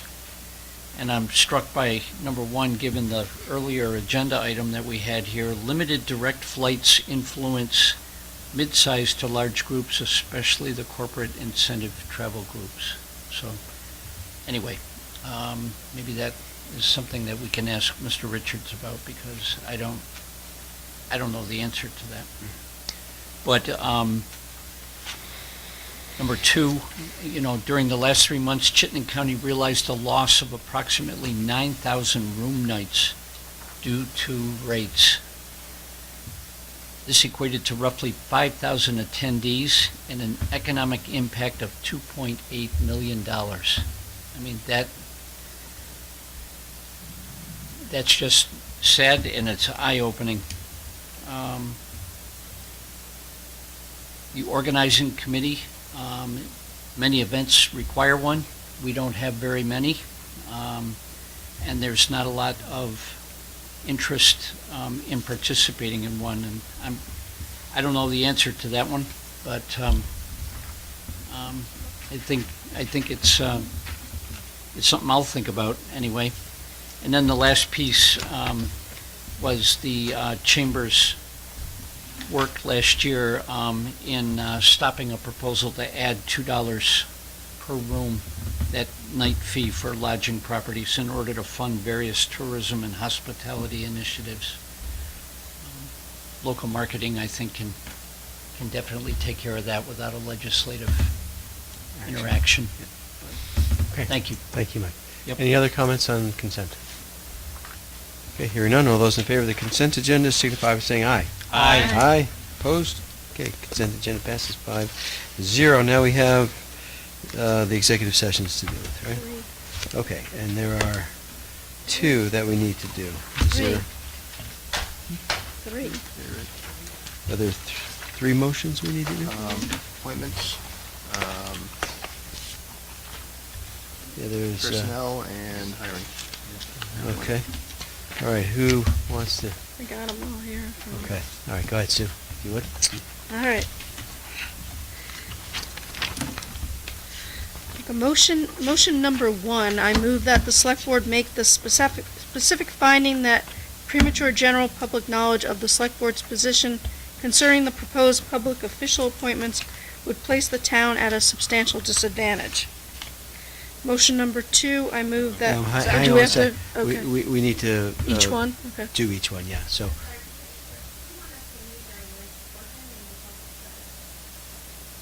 This is public to go into executive session. Yeah, yeah. So Sue, you did the motion 1, that's great, we just need to, you made the motion, we need a second. Okay, that's Then we fine. need to vote. I didn't So, know. Okay, all those in favor of motion 1, signify by saying aye. Aye. Aye, okay, now we need a motion 2. Okay. Motion 2, I move that the select board enter into executive session to discuss the proposed public official appointments pursuant to 1 VSA 313A3 to include the manager and the deputy town manager. I guess just the deputy town manager. Right. Yeah. Okay, thank you, Sue, do I have a second for motion 2? Oh, yes. Are we doing the wrong? That's the one for the No, interviews that we did. No, I think I think you're doing this, I think you said the wrong word. I thought I heard it wrong the first time, and then I just thought I heard it wrong. Okay. You said appointment, not employment. I'm not on that one yet. I'm only on the one for appointing the people that we interviewed Yeah, tonight. No, those are the wrong, This that's is the wrong new. motion. Those are the wrong motions. According to, I believe, right? It needs to say a public official employment, not appointment. Right. We're not appointing anybody. ZBA. These are for the ones that we were are appointed. Yeah. These are So the we have people that 5. came We tonight have that we interviewed. 5 Yes. Yeah, five Sue, motions you're we good. need to do. Okay, yes. Yeah. Yes, you're. Thank you. I'm sorry I It's interrupted. all right, so we want to make sure Yeah. we're doing okay. No So I'll trouble. second that one. Okay, so Sue made the motion for motion 2, Andy seconded it. Any further discussion? Hearing none, all those in favor of motion 2 signify by saying aye. Aye. Opposed? Okay, motion passes 5-0. Want me to keep going? Yeah, you're on a roll. All right. I move that the select board enter into executive session to discuss the evaluation of employees in accordance with 1 VSA Section 313A3 and to include the deputy town manager, parks and recreation director, and senior services coordinator. Okay, thank you. Do I have a second on that? Second. I think Irene beat you, Mike. That's fine. Okay, all those in favor of that motion signify by saying aye. Aye. Opposed? Okay, motion passes 5-0, and we have one last one to do, right? 2 more. 2 more, yeah, yeah. I move that the select board make the specific finding that premature general public knowledge of the select board's position concerning the proposed public official employment would place the town at a substantial disadvantage. Thank you, Stu. Do I have a second on that one? Second. Okay. Mike, you'll get one. Thank you, Andy. Okay, all those in favor of motion, any further discussion on that? Okay, all those in favor of motion 1 signify by saying aye. Aye. Aye, opposed? Okay, motion passes 5-0. And lastly, Motion 2, I move that the select board enter into executive session to discuss the proposed public official employment pursuant to 1 VSA 313A3 to include the deputy town manager. thank you, Sue. Do I have a second, Mike? Second. Okay. Thank you, Mike. Any further discussion on that motion too? Theirs, is that all right? Okay.